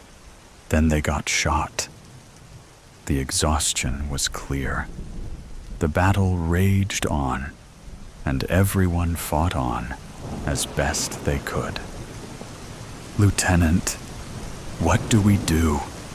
he said pleadingly. "Private, what is your name?" he asked. "Private Clark, sir." "Private Clark, you are now my radio man. Get this thing working and listen for orders. Do you understand, Private?" he said. "Yes, sir." He struggled to talk from lack of water. He moved slowly, but he made it to the young lieutenant's side and grabbed the radio. No sooner than he'd picked up the handle, and he heard the words. "I say again, pull back, pull back. Lieutenant, they ordered us to pull back." The words came out in a half-shout. Without hesitation, Lieutenant Myers gave the signal for everyone to pull back.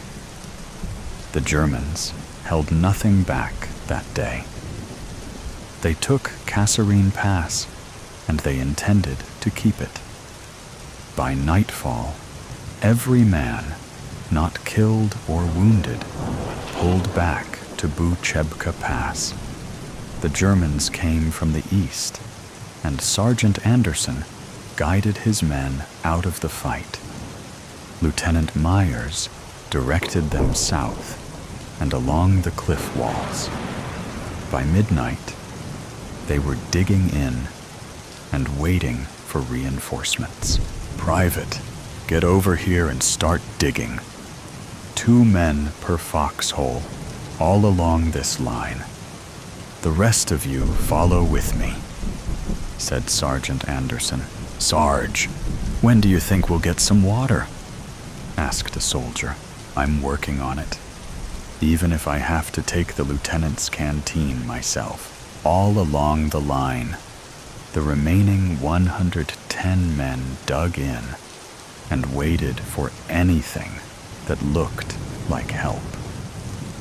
Tank and truck noises echoed through the canyon. Everyone felt on edge. "Sarge, what do you think happened today?" asked Private Taylor. "We suffered a loss today, kid." His expression mild and disappointed. "We suffered a big loss today." Sergeant Anderson kept watch as Private Taylor and Private Clark dug the foxhole. Private Clark fell silent and moved at half the speed of Private Taylor. Private Taylor nodded at the sergeant. They both looked at the young man, struggling to keep sand from falling back into the hole. A look of concern and understanding crossed the sergeant's face. Taking the shovel from Private Clark, he began digging and let the man rest. He finished the hole and told the others to get some sleep. Each man took a 2-hour watch, leaving Private Clark last. Midway through, around 1500, a shot rang out. "Private, what did you just do?" asked Sergeant Anderson. "He wouldn't let us leave. We were there all day. He had to die." The rest of the men opened fire. Then the shooting died down. "We can't go back. We can't." Tears left dusty tracks down his face. The poor boy cried "What do we do, Sarge?" asked Private Taylor. "We keep our mouths shut. That's what we do. I'll send him back to the aid station when they get here. He's done." The author created the thoughts and characters. This is a story of fiction. The events related to World War II have some factual information, but most details are from the author's imagination. This is a robbery. "This is a robbery," I said calmly, pushing my golden hair behind my shoulder. "Bring me everything."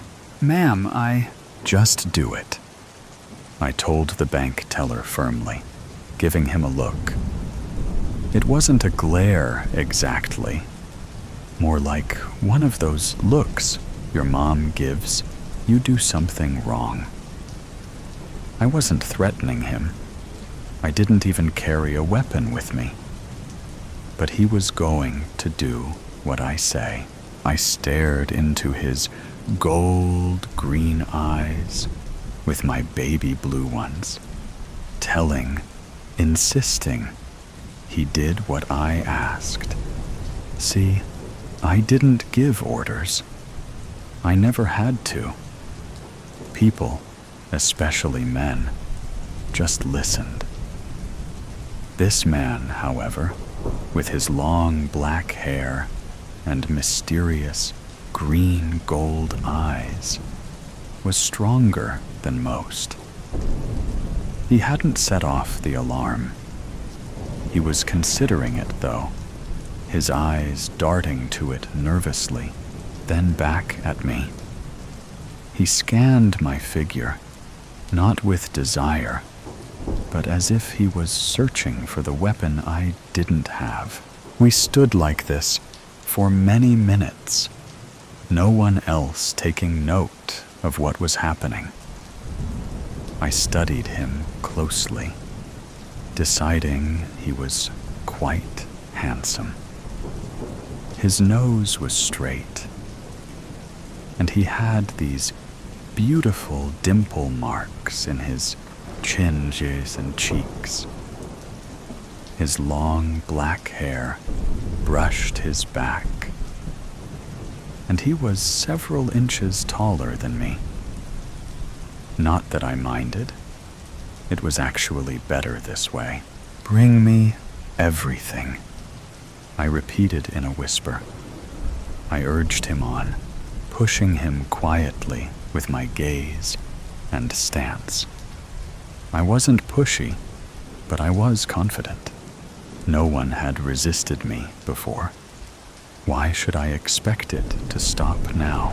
Around us, the world continued, heels clacking against the floor and boots thudding, some heavy, some light. I heard buttons being pressed, and a tiny ding of approval as a loan went through. The man didn't move.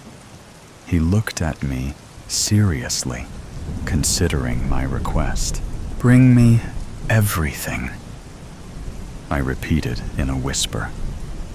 His eyes widened slightly, but still he didn't move. I could tell I was close to getting what I wanted. He was almost broken. He dragged a hand through his hair. He knew he should alarm someone.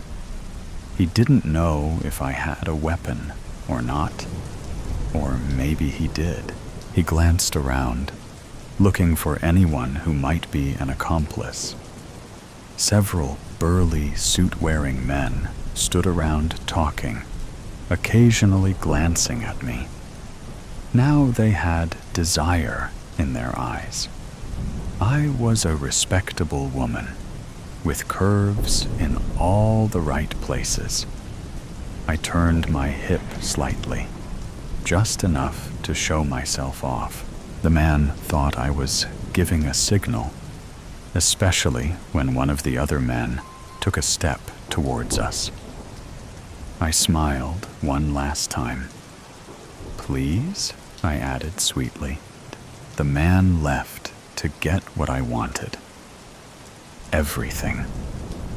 Several people stopped him to ask what he was doing, but all he did was point at me and then continued. One of these people came over to me and asked what I was doing. I told her I wanted everything. She just nodded, blankly. Weakling. Soon, I had the whole bank wrapped around my little finger. The man came back, pushing a cart full of money.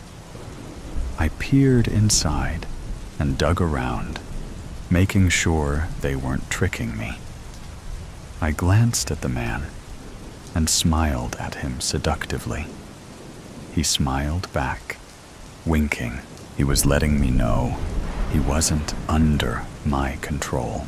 I raised an eyebrow at him, ignoring the lusty stares the men were giving me. He raised an eyebrow back. I rolled my eyes. "Give me the cart," I said haughtily. No, I gave him a look, one that said, "Don't defy me." The man smirked. "You said you wanted everything." I smirked back. "Then come. Allow me to rob you of your job, your soul, your dignity. Only if I may steal yours." That's when I hear it. The tiny, lilting whisper in my head, urging me to love him, to listen to him. I smiled at him, knowing his secrets. "Come," I whispered. "Come to me." The man smiled and took a step closer, leaving the cart. I didn't care about the cart anymore. All I wanted was him. I swam in his beautiful green-gold eyes. I could feel him fall deeper into mine. He tugged at the cart, pulling it with him as he advanced on me. My heart beat eagerly, and I leaned forward. The part of my brain still sane was terrified, knowing what this man could do to me. It excited me. The man was so enticing, with full, soft lips and thick hair I wanted to run my hands through. He scanned my figure again, undressing me with his eyes, no longer looking for weapons. I gave him a sly look, then turned around, leading him outside. I bent over, opening the trunk, and I felt his eyes on me the entire time. Gentlemanlike, he helped me unload the cart, hiding the money in the fake walls. I stuffed several bills in my bra in case he tried to pull something. I got the feeling he would. His voice whispered in my head, just as mine whispered in his. I excited him, and he tried to pull me against his chest, but I only smirked and pulled away, climbing into the driver's seat. I allowed him to sit shotgun. I was already several miles down the highway before anyone at the bank realized what had happened. It was too late now. I already had the money. I glanced at the man. We had the money. The man noticed me looking at him. His hand slid over the seat, resting on my thigh. I glanced at him slyly. "What? You looking to have some fun?" "Of course. But ma'am, you never allowed me to finish my sentence earlier." I frowned. I had no idea what he was talking about. The man sighed. "I was going to say, I know your secret. I raised an eyebrow, pushing my hair back. Oh, you're a siren, I smirked. Not quite. I am what you are. The man's eyes widened nervously, like a cornered animal. No? Oh yes. The man drew his hand back, knowing he now had no power. I had robbed him blind. He thought he had control, that he had power, that he had strength. He didn't. All he had was an illusion. I laughed, and without pulling over, slid over into his lap. Now give me everything. The man, who had been excited minutes before, only looked terrified. We were cruising down the interstate with no one at the wheel. I only grinned. This was going to be fun. Citizens, death. She trembled uncontrollably as he pushed the muzzle into her forehead. Nobody moves or makes a sound. Any heroics, bullets will start flying. As you can probably tell, this is a bank heist. Cooperate, and I'll spare you all your lives. Please don't kill me. I'll take you to the vault right now. Shut it. I decide when we go, he replied as he jarred her head back with the barrel. The hostages looked on in slouched postures, with furrowed brows and gaping mouths, wondering if the gun's magazine was loaded or not. For the bank manager's sake, they hoped it wasn't, and that he was pretending to have a loaded gun, because they believed this sort of heist was to scare people into submission with no real intention to harm them. After all, it was only one guy, not a group of robbers. Hey, mister, my wife's so scared her water has just broken, exclaimed a hostage. We need medics, quickly. I said no heroics, he exclaimed, striking the butt of the gun to the bank manager's temple. She fell in a heap, motionless. Now look at what you've made me do. I mean it, people. Don't try my patience, or one by one, it'll be you lot getting the bullet. Are you crazy? My wife is in pain. She thinks the baby is in the wrong position. We need a doctor now. He sighed and approached the pregnant woman and knelt by her side. She was shaking and sweating uncontrollably. I'm so sorry about this, but I can't have you or your husband messing this up. There's $20 million in the vault, and I want some of it, no matter what the cost. Please, just take the money and go quickly. We'll say nothing to the police, replied the woman. The bank manager opened her eyes. She sat up, propping her back against the wall. All she heard was 2 shots fired, followed by a cacophony of screams and chaos. He fired another shot to the ceiling, and the room fell silent. Order was restored. Right, you lot, clean the blood up, and then drag the pregnant woman and her husband over to the far corner, he demanded. Are you fucking crazy, man? You've killed an unborn baby and the mother and father, exclaimed another hostage. In this game, there's always collateral damage. Now shut it, he said, training the Glock on him. He glanced through a window. The street outside Citizen Bank was as normal as he'd expected. So far, 2 minutes had passed since he'd entered the bank. There was another 5 minutes before the NYPD would have the building surrounded. So far, so good.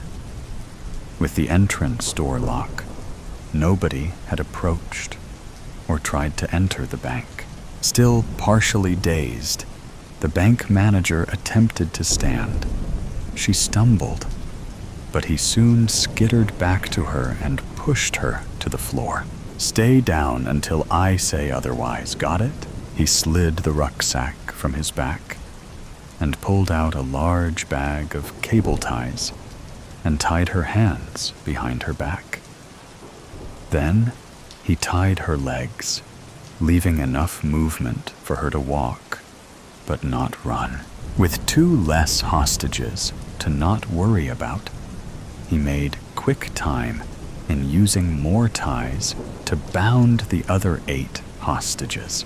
"Okay, people, if I hear the slightest of sounds or sense the smallest of movements, one of you will be joining those bodies over there." He hauled the bank manager to her feet and pushed her in front to lead the way to the vault. She stumbled and fell to her knees with a hard thud. He grabbed her hair and wrenched her back to her feet. She screamed, and the hostages felt her pain. In retaliation, she spun and spat in his face. She quickly felt the back of his hand make contact with her cheekbone.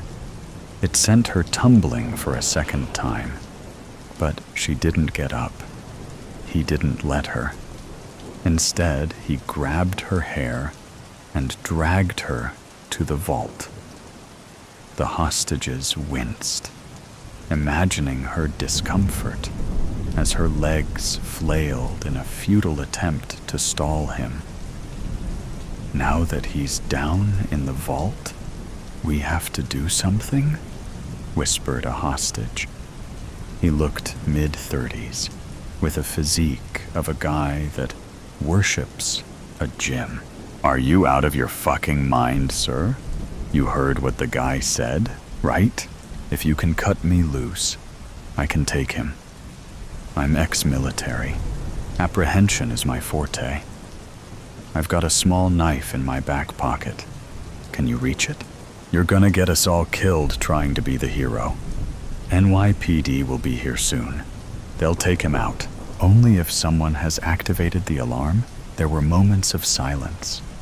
He was waiting for a reply that never came. "I thought not. But the guy keeps checking his watch, and he thinks they're on their way. I can activate the alarm so the cops know, and then I'll take him out." "No, man. You're not hearing me. I can't let you do this. I've got a wife and kids. He'll shoot us all. What do the rest of you think? Are you with me?" The rest of the hostages didn't respond. "You try anything, man. I'll take you down myself. Just trust me, man." "It's worth a try," replied a hostage. "He's trained. He knows what he's doing." The locks released. He turned the catch, and the door to the vault swung open. "What the fuck?" he said, staring into the barrel of a Glock 19. "You didn't tell me there was security in the vault," he said to the manager. She connected with his gaze and dropped her shoulders. "I ain't security," replied the guy standing at the entrance of the vault. "Stop what you're doing, and nobody else has to get hurt." It was a stalemate situation. Both guys had their guns trained at each other, fingers twitching at the triggers, and then, bang, the guy in the entrance to the vault fell. He was soon surrounded by a pool of his own blood. He began to load as much cash as he could into the 2 large holdalls by his side. He could hardly zip them up, but to his estimation, he had at least $600,000 in each. Way less than what he wanted, but enough to start up somewhere new. With one bag on his back and the other in his left hand, he grabbed her hair with his right and dragged her back to the main foyer, where he noticed one of the hostages was missing. From out of nowhere, the hostage charged toward him, thigh and drived him to the floor, like the New York Giants were playing out in front of them. They tussled about, but the hostage found himself being overpowered and had the barrel of the Glock shoved in his mouth. Bang! All the remaining hostages jump out of their skins as blood and bits of brain matter splattered all over them. The hostage lay there in a bloody, gory mess that was too much for most of them to look. "Hey, mister," we tried to tell him it was a stupid idea, but he didn't listen, replied one of the hostages. "He's paid with his life for his insubordination." He checked his watch, and 4 minutes had passed. "Time to check out. The manager is coming with me. Inform the police I have her as my hostage, and any attempt to intercept me, and she gets the bullet, right?" Exiting the Citizen Bank, he threw the holdalls in the trunk of his General Lee, while the bank manager got into the passenger side. He put the pedal to the metal and sped his way along Valley Stream. There were no police in sight. Perhaps the NYPD had other emergencies, he thought. He took a left and followed the sign that was heading for Brooklyn. "Okay, Max, you can stop calling me the bank manager now," said Elizabeth. "And you didn't have to be so rough on me. It had to look like you were another hostage. I just hope when you shot that guy in the vault, you were obscured from the cameras so it looked like me. But how did we miss that guy? I think I did good shooting him, but too many mistakes were made this time. I should have accounted for the guy in the vault." "Yeah, but you dealt with him pretty quick. From how we played it out, the cops will think you were innocent. But what about the hostage that thigh and drived you? If you hadn't have got the better of him, we wouldn't be here now. We've got enough money, and I don't have to work in a shitty bank anymore." He took another left and entered on to Interstate 678. He leant over to the passenger seat. Their lips engage. "New life. Here we come," she said. "The invisible murder. Start from the beginning." I sigh and turn back the needle of time to... What time was it? I almost chuckle. I was so desperately watching the clock tick by, and now I can barely remember what it said. 9 o'clock, I think. I try to remember everything exactly as it was. Any small detail could help. Could be the distant tapping sound, or the odd stain on a shirt, or the scrap of paper that cracks open the case.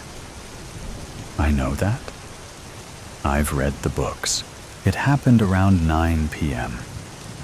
I was sitting in the security center, doing my job, when a man walked across the camera on the 5th floor. He was just walking down the hallway. And then I take a breath. A thick layer of dust clings to my dark finger as I drag it across the desk, my mind elsewhere. In my head, I'm back in that room with all the screens and the uncomfortable squished chair that I hate. My eyes honed in on the screen, just to my left. "Take your time," coaxes the detective. He looks down at me patiently from across the rickety old desk, and then another man walked into the frame with a knife in his hand. It happened so fast, I didn't see it coming. He stabbed the man in the chest. Another steadying breath. My fingers move to my chest of their own accord, tracing the spot where the knife penetrated. There was blood everywhere. There really was.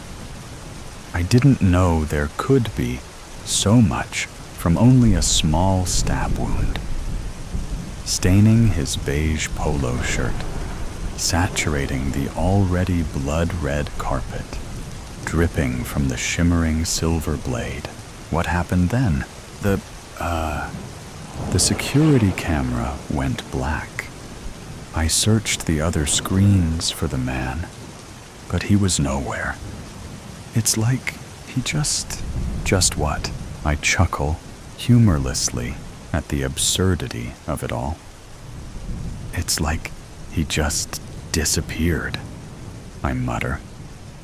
I know how crazy I sound, but still I stare into space, watching the dust particles drift in the glow of what small bit of street light seeps through the broken blinds. This room must not have been used in years. No wonder I've never noticed it before. Is that all? The detective asks. It happened very fast. And it had been fast. So very, very fast. I could have blinked and missed it. What would have happened then? The detective stares almost aggressively into my face, trying to catch a lie, but he won't find one. I would never lie about something so important. Mr. Kessler, is it? Yes, sir. Mr. Kessler, my officers are still searching the building at this time, but at the present moment, there is no evidence that a murder took place. My stomach drops. What?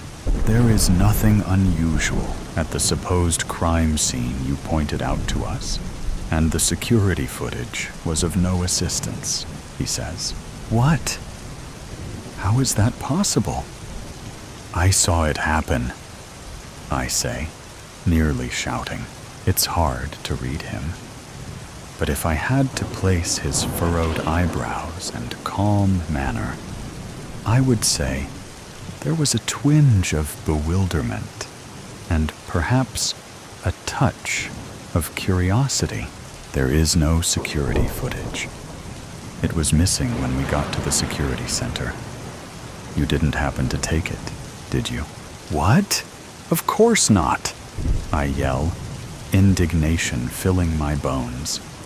Why in hell would I steal the security footage? As far as I know, you were the only one in the security center after when you say the murder took place. His nonchalant manner drives me up the wall. I know he's a policeman, but how could anyone seem to care so little about a murder? Does he not believe me? But it wasn't me. I enunciate each word as if speaking to a child. Why would I get rid of the footage? I do not know, Mr. Kessler. That is exactly the answer I was attempting to obtain from you. The detective pauses thoughtfully. There was nothing at the scene of the crime.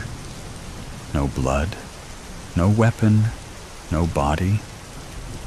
Nothing that even seems slightly suspicious. There are no missing persons reports of an elderly man in the city right now. The security footage you claim to have seen is gone. Yes, I know. You're a broken record. I roll my eyes, frustrated. Why do you expect me to believe that a murder took place in this building tonight? He asks, beginning to look annoyed and frustrated. I almost open my mouth to shout, but stop. With a start, I realize that it's a fair question. He doesn't believe me. Why would anyone? It seems so unlikely that a murder could have occurred in the first place, aside from my account. No evidence at all. Nothing except my word, and the detective has no reason to trust that. A new and cold fear rises inside me. Is someone about to get away with murder because I saw it? I mumble, unconvincingly. I only process how pathetic it sounds as it leaves my lips. Mr. Kessler, I am going to write in my report that this was a false alarm. I believe you are tired or somehow otherwise mentally distressed, and you didn't see what you think you saw. I don't know how to react. At first, I'm angry. How could the detective so easily disregard this? How could I possibly make this up? But the rest of me knows he has a point. It was a mind trick, Mr. Kessler. You're wasting my time and the time of all of my colleagues. He raises his voice, and it pulses with the kindling of anger. Go home. Get some sleep. Don't try to pull something like this again. And just be grateful you're not being charged. Now I know how to feel. I didn't try to do this. This is not my fault. And if there's even a chance I'm telling the truth, shouldn't they at least find out? The detective turns and walks toward the door behind him. But as he reaches for the tarnished golden doorknob, he hesitates. Do you recall what the so-called culprit looked like? He inquires, turning to face me again, with a look of sheer curiosity and maybe even a trace of amusement. What's wrong with him? Didn't he just say I imagined it? Why does it matter if you think I just made it up, detective? I say, feeling snarky. I can still charge you, I sigh, attempting to recall the man with the knife. Graying hair, black t-shirt, maybe 5'9". The detective frowns. Really? 5'9"? Yeah. Why? Come on, I look at least 6 feet. The detective chuckles. Oops. Witness, she saw him. She saw him get killed. She saw the life drain out of his eyes. She heard his screams of pain. She heard the footsteps of the murderer as they ran away. She felt a tingly sensation course through her. She felt a tight knot form in her chest. She witnessed it all, but no one believed her. Not a soul, but she knew it had happened. Her eyes couldn't have betrayed her. She wasn't dreaming, nor was she hallucinating. The rasping of the man's final breaths and the crimson blood were all too vivid for it to be a figment of her imagination. She was there. She was watching. She was witnessing. She had approached the body, hands trembling.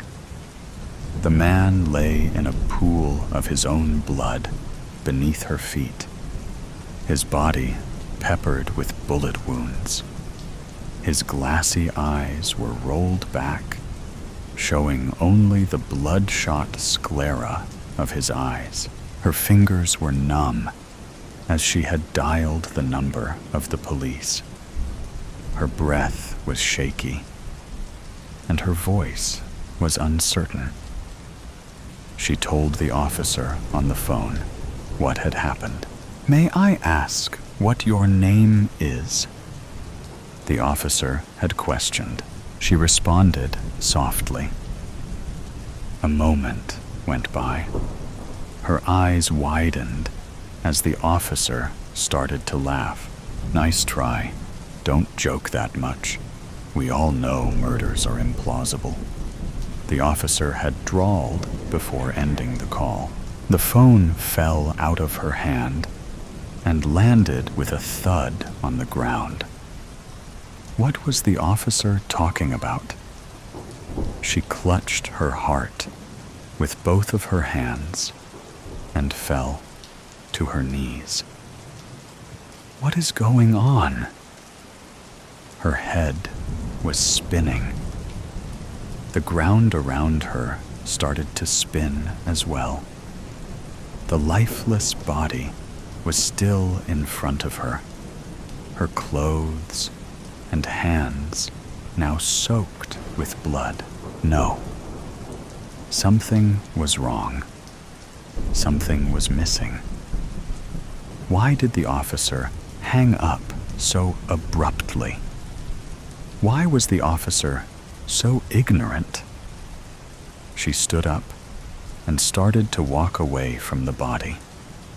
She needed help. She needed to ask someone else. As she turned around, she saw a young man walking by. Her feet dragged her towards him. "Please help! Please help me!" Her cries were loud, and she collapsed onto her knees. The man immediately turned his head. "What's wrong?" he asked, his eyebrows cocked in annoyance. "Please, there has been a murder. Someone has been killed. I saw it all," she begged, her voice desperate and cracking. The man's eyes lingered over her for a moment. He scoffed. "This isn't funny. Joking about death is despicable." He shook his head as he walked away. "Please!" She called out weakly, grasping for the man's hand, but it was out of reach, and her hand fell to her side. Tears streamed down her face. They tasted like salt and regret. "Stop. Stop it. Stop crying." She kept scolding herself as she slowly stood up. "Stop being weak. Make them believe you. They must believe you." She hurried back to the scene of the crime. The knot in her chest tightened even harder each time she saw those lifeless eyes. It was as if they were chiding her, tormenting her. She grabbed her phone from the ground, making sure it was still functional. She wanted to call the police. She should call the police. But what if she got in trouble? What if they didn't believe her again? She shut her eyes as pain filled her body. Her words had failed her once again. Her mouth refused to open, refused to fight back. How weak she was. She crumbled to the floor in tears. After all, that was what she was best at. Crying. All she could do was cry. She couldn't even stand up for herself. Couldn't even prove something. And she hated herself for being so useless. Her mind was swirling with thoughts. She couldn't swallow, nor could she speak. Her throat was dry and hoarse. She still knew she wasn't dreaming. This is real. She is real. It had to be real. But why didn't anyone believe her? Why was she never given a chance? Her breathing started to slow down. Her tears lessened. What if it is a dream? But in my dreams, who am I? Where am I? Her reality felt distorted and warped. Nothing seemed real, yet nothing seemed fake. She reached up, trying to grasp something, trying to find something tangible to provide her some certainty. Maybe she was nothing. Nothing at all. Maybe she was as thin as air. No, thinner than air. As unreachable as the heavens, as unbelievable as the gaping chasm of hell. No, no, she had to stop. No, she knew this was real. She couldn't push the truth away. She still had to face the truth. Truth is something no one can evade. What was wrong with these people? Were they just merely stupid?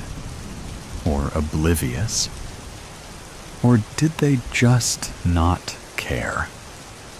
Why did they not believe her? What had she done to make them so against the thought of murder? She had so many questions, but no answers. But there was only one way to elucidate these questions. Slowly, she dialed the police again, with trembling, frail, bloodied fingers. They picked up. "Hello? I'd like to report a murder," she begins once more, telling her story. "All right. What's your name, miss?" the officer asks. But before she can respond, the man cuts her off with a chuckle. "Just kidding. We don't need your name for a prank." She opened her mouth to protest, but the call ended. Slowly, she pushed herself up, wobbling a bit. She took a moment to stabilize herself, then inhaled sharply. Her eyes were closed, and her face was pointed towards the blue, blue sky. Her eyes slowly opened after a brief pause, glimmering under warm rays of sunlight. "My name," she began quietly, swaying gently with the wind, "is Elora Bathory." She giggled, then disappeared into the shadows of an alleyway, twirling a gun in her hands. The corpse in the village. It was Harper's 21st birthday, and we went out for drinks. My treat, of course. My birthday was a few weeks ago, and we celebrated together in secret, since she wasn't allowed to actually go to a bar yet. We've been friends since preschool. We were always at each other's houses. We recently bought a house in a smaller city of Minnesota. Harper was having the time of her life right now. SAS was dancing with this guy. He kind of gave off weird vibes. But I didn't want to destroy Harper's night by being overly protective, so I just watched them closely. The town we lived in was so small, it gained the nickname the Village. I didn't want to drink too heavily in case I needed to step in and get Harper away from the guy she was dancing with. She was laughing and smiling. She was just so happy, and I was happy for her. It has been a long few years for her. This has been the happiest I've seen Harper since losing her mom a few years back. Her mother was in a plane crash, and it destroyed Harper. She started drinking and smoking, but I finally got her to stop. It wasn't easy, though. It was super tough. Harper still has those days where she will just lock herself in her room. But I check on her every hour, seeing if she needs anything. The guy Harper was dancing with went to the restroom, I think, so I went to Tall with her. "Good birthday so far?" I asked her. "Yes. Thank you so much, Hadley. The music is awesome and the drinks are very tasty," she replied. I smiled at her and decided to order some food. I ordered Piggly Wiggly fries and a burger for myself, and pizza and wings for Harper. I went back to the table to wait for our food, and Harper was at the bar flirting with the bartender. The bartender was returning her flirtations happily. He seemed sweet enough. He didn't have as much as a weird aura as the other guy she was dancing with previously. The said guy came back and brought Harper back to the dance floor, and I was alert and ready to strike if need be. He wasn't being rough with Harper or anything, but I didn't trust him at all. I have always been the protective friend, and I know I may seem like I'm too protective, but I care about my friends. The sadness on the bartender's face was heartbreaking. He seemed to like Harper really well, but that jerk took her away from the bartender. The waitress brought our food out, and I waved Harper over, and she skipped over happily. We ate our food, and she told me she was ready to leave. I nodded, and we ate, just talking and laughing. But guess who was watching? I tried to ignore him, but that anxious feeling was still there. We finished eating and left. We took a taxi just to be safe. We arrived home, and I helped her inside and to the bathroom so she wouldn't fall over. I left so she could shower, and I made sure the doors and windows were locked. I felt safer being home, but that guy's face and his aura was still haunting me. After Harper's shower, we cut her cake and enjoyed a piece with cold glasses of milk. Harper wanted us to watch a movie, so that's what we did. We talked more than we watched the movie. She told me how she really felt a connection with the bartender. I told her I could sense their connection, and it was a deep one. I told her that I hope they would cross paths again. She also told me how that the guy she was dancing with made her uncomfortable. I told her he did give off a weird vibe, but I didn't want to ruin her night. She told me it would have been just fine if I had mentioned how weird he made me feel. Around 5 in the morning, we decided to go to bed.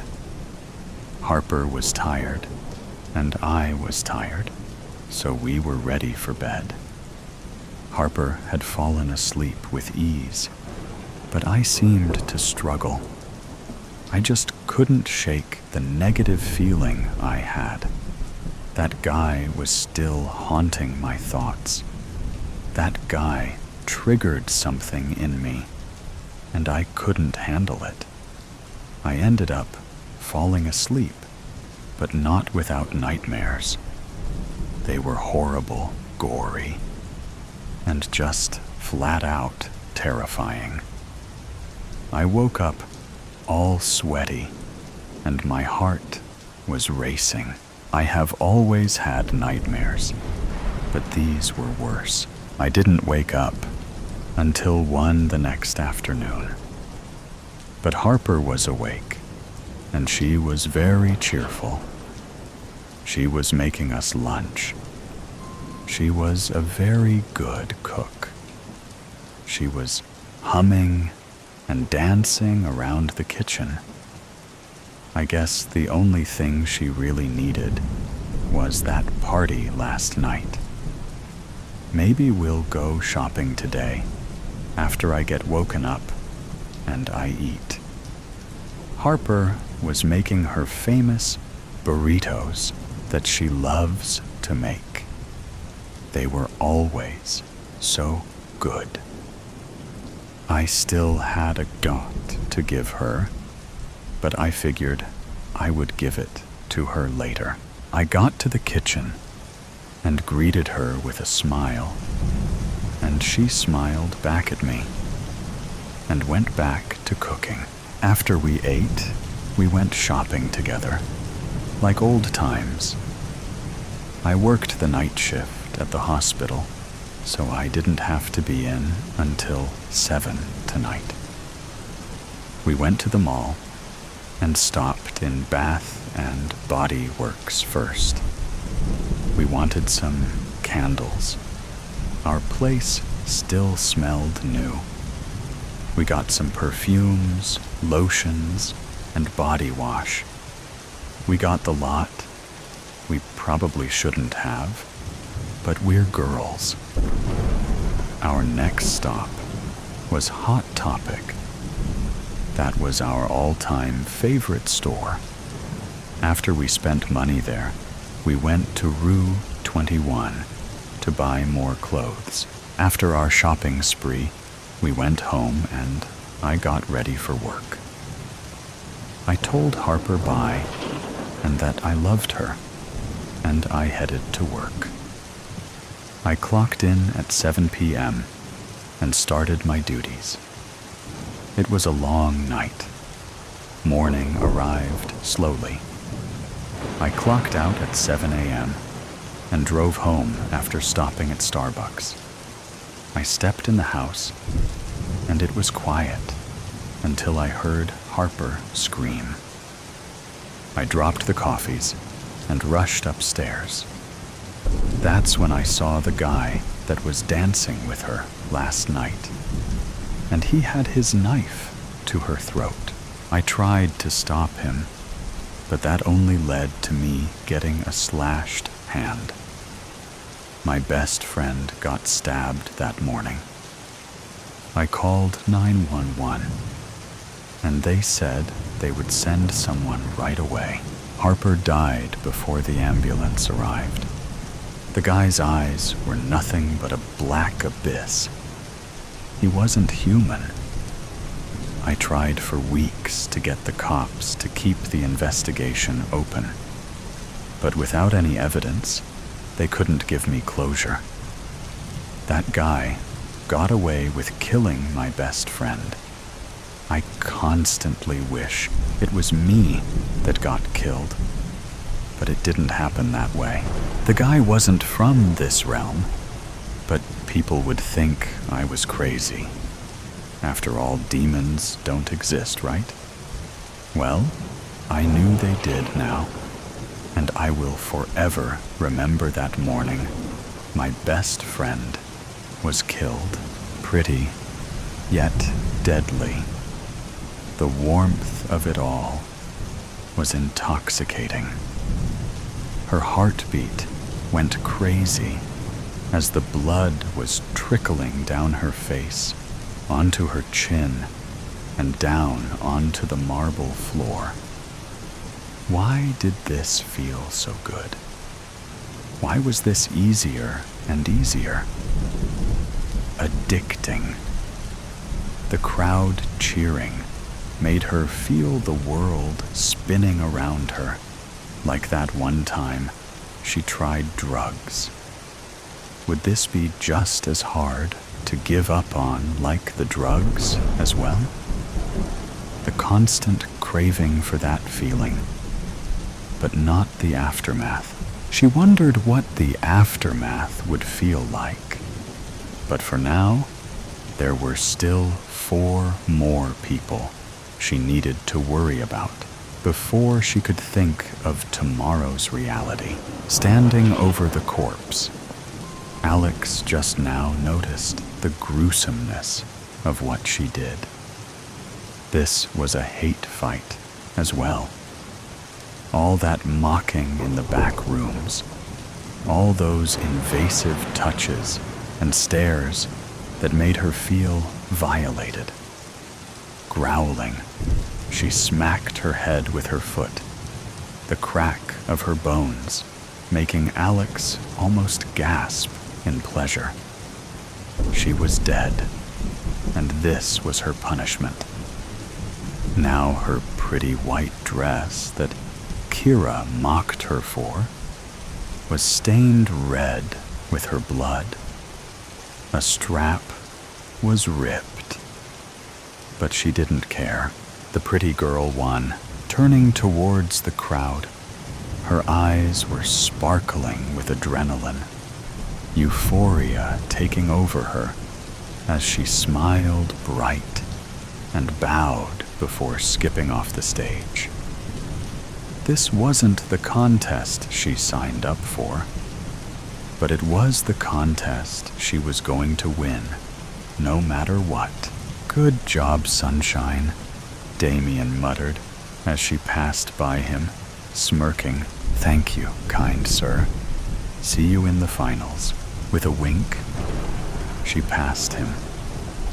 She knew he was going to win the next fight, so that made the 2 of them. Going back to her changing room, people were already waiting for her, ready to clean her up, prep her hair, and change her dress. But the blood was going to stay untouched, just like any other small wounds. It was their medal to go in the next round. Alex wasn't used to any of this, especially this type of medals that showed their passing. Usually, it would be a pin or some tacky golden star. This was nothing she prepared herself for, and from the introduction, no one was specifically prepared for it. If they had the luck in their life to get in any physical altercation and win, that was a plus. It all started with some pretty faces, nice bodies, and preppy clothes. But this was so much more now that she was so deep into it. As she left herself in the hands of the people in the room to take off her clothes and take care of her, she couldn't help but wonder how she came this far, how she started to enjoy that gruesome stage that was now bathed in blood, the lights all over them, the masked crowd enjoying every second of it. 2 hours ago, There were 20 people. Now there were only 3. Her long red dress with a slit down from her thigh, down, low cut, both back and the front, was long gone. Alex loved that dress, and she loved how it showed off her curves and long legs. But now it was long destroyed. Glancing over to the side of the room, on a rack, there laid all her torn-up dresses that she wore since all started. Whoever won was going to have their battle clothes sold. A token of this contest. The money going towards the winner. The thought of people buying ripped up and bloodied clothes made her wonder why people would spend money on such things. But she soon realized why. All those dresses were now tied to a battle, to a crime, and success at staying alive, being the hunter, not the prey. A token from the battles and a piece of the contest itself. They were still calling it a contest, not just a fight until death. If they wanted help in the last round, they needed to win the hearts of the crowd, voting each round on who would win, and then at the end of each fight, keeping scores. It was a system from 1 to 5. They revealed what would happen at the end. The one that got the highest rating would mean they are the public's favorite, which would bring its benefits.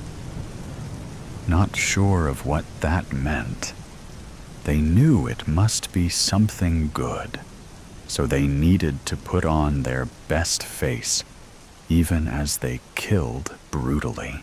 Some of them sadly forgot this was a contest in the end, and the votes counted, so Bruce ignored it.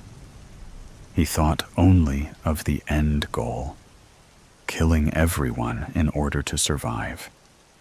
The crowd wanted foreplay. They wanted dirty fights, but with fair chances.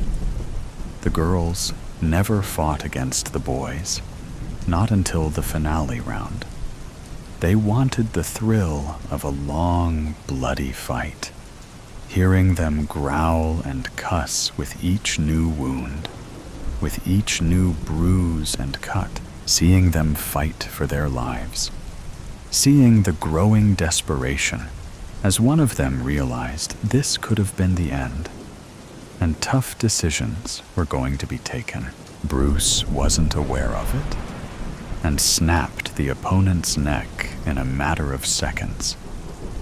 He saw a weak point and took it, finishing it all without giving the crowd what they wanted. The silence after that was morbid. No reaction from anyone, just Bruce in the middle of the scene, arms spread, wanting to challenge the world itself, feeling invulnerable. What he didn't know was that no one liked that, and they were ready to challenge him back. Red buttons lit all over the room. Alex could swear that she saw those red lights flicker inside the crowd's eyes, thirsting for the blood they didn't get. He got one from everyone. If just one person would have given him another score, he could have survived. But those were not the rules. Tied up, every participant still alive was meant to wound him, not fatal, but in an appealing way that would make the crowd tremble in pleasure. That or they would join his faith. Whoever had the highest score in that round would get the best prop for the next round. Kira won it by being her slutty self, yet she still died. Looking at the dried blood under her nails, the image of her nails dragging down on Kira's face made her shiver. What did she become? From the first round lamb, she now became a cheetah. She was fast and agile, thanks to the years of gymnastic her mom forced her into taking when she was 6. It was now paying off. What would her mother think of seeing her like this? Knowing her little baby killed and killed and killed? Maybe she didn't have to know. All was good. She was alive, and she could be hugged by her mother away. A long, nice bath, washing away all the blood, and together with it, her sins. She would go to church. She would wear her most modest white dress and braid her hair like her mother did ages ago when they would go there. "You are good to go, princess." The woman smiled gently towards her, just like a grandmother. Kind eyes and deep wrinkles next to her eyes when she would smile.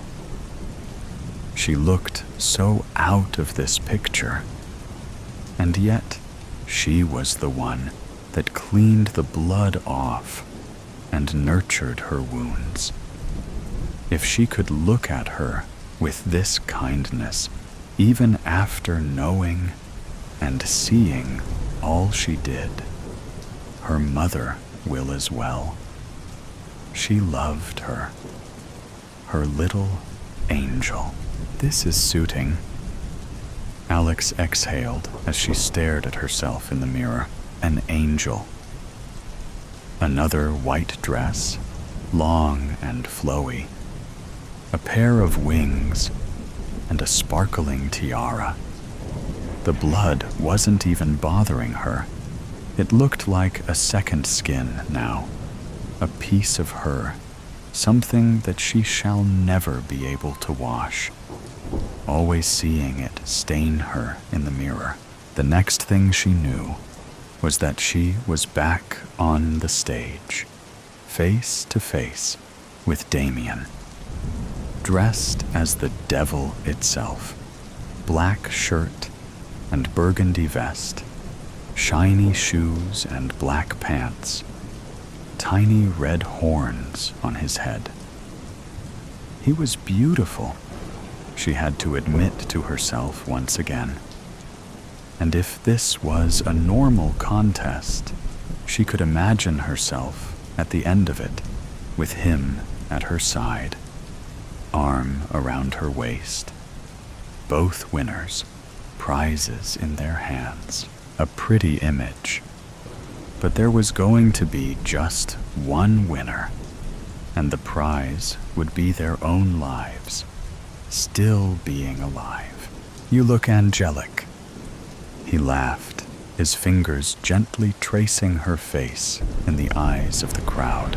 Smiling, she placed her hand over his, keeping it on her cheek.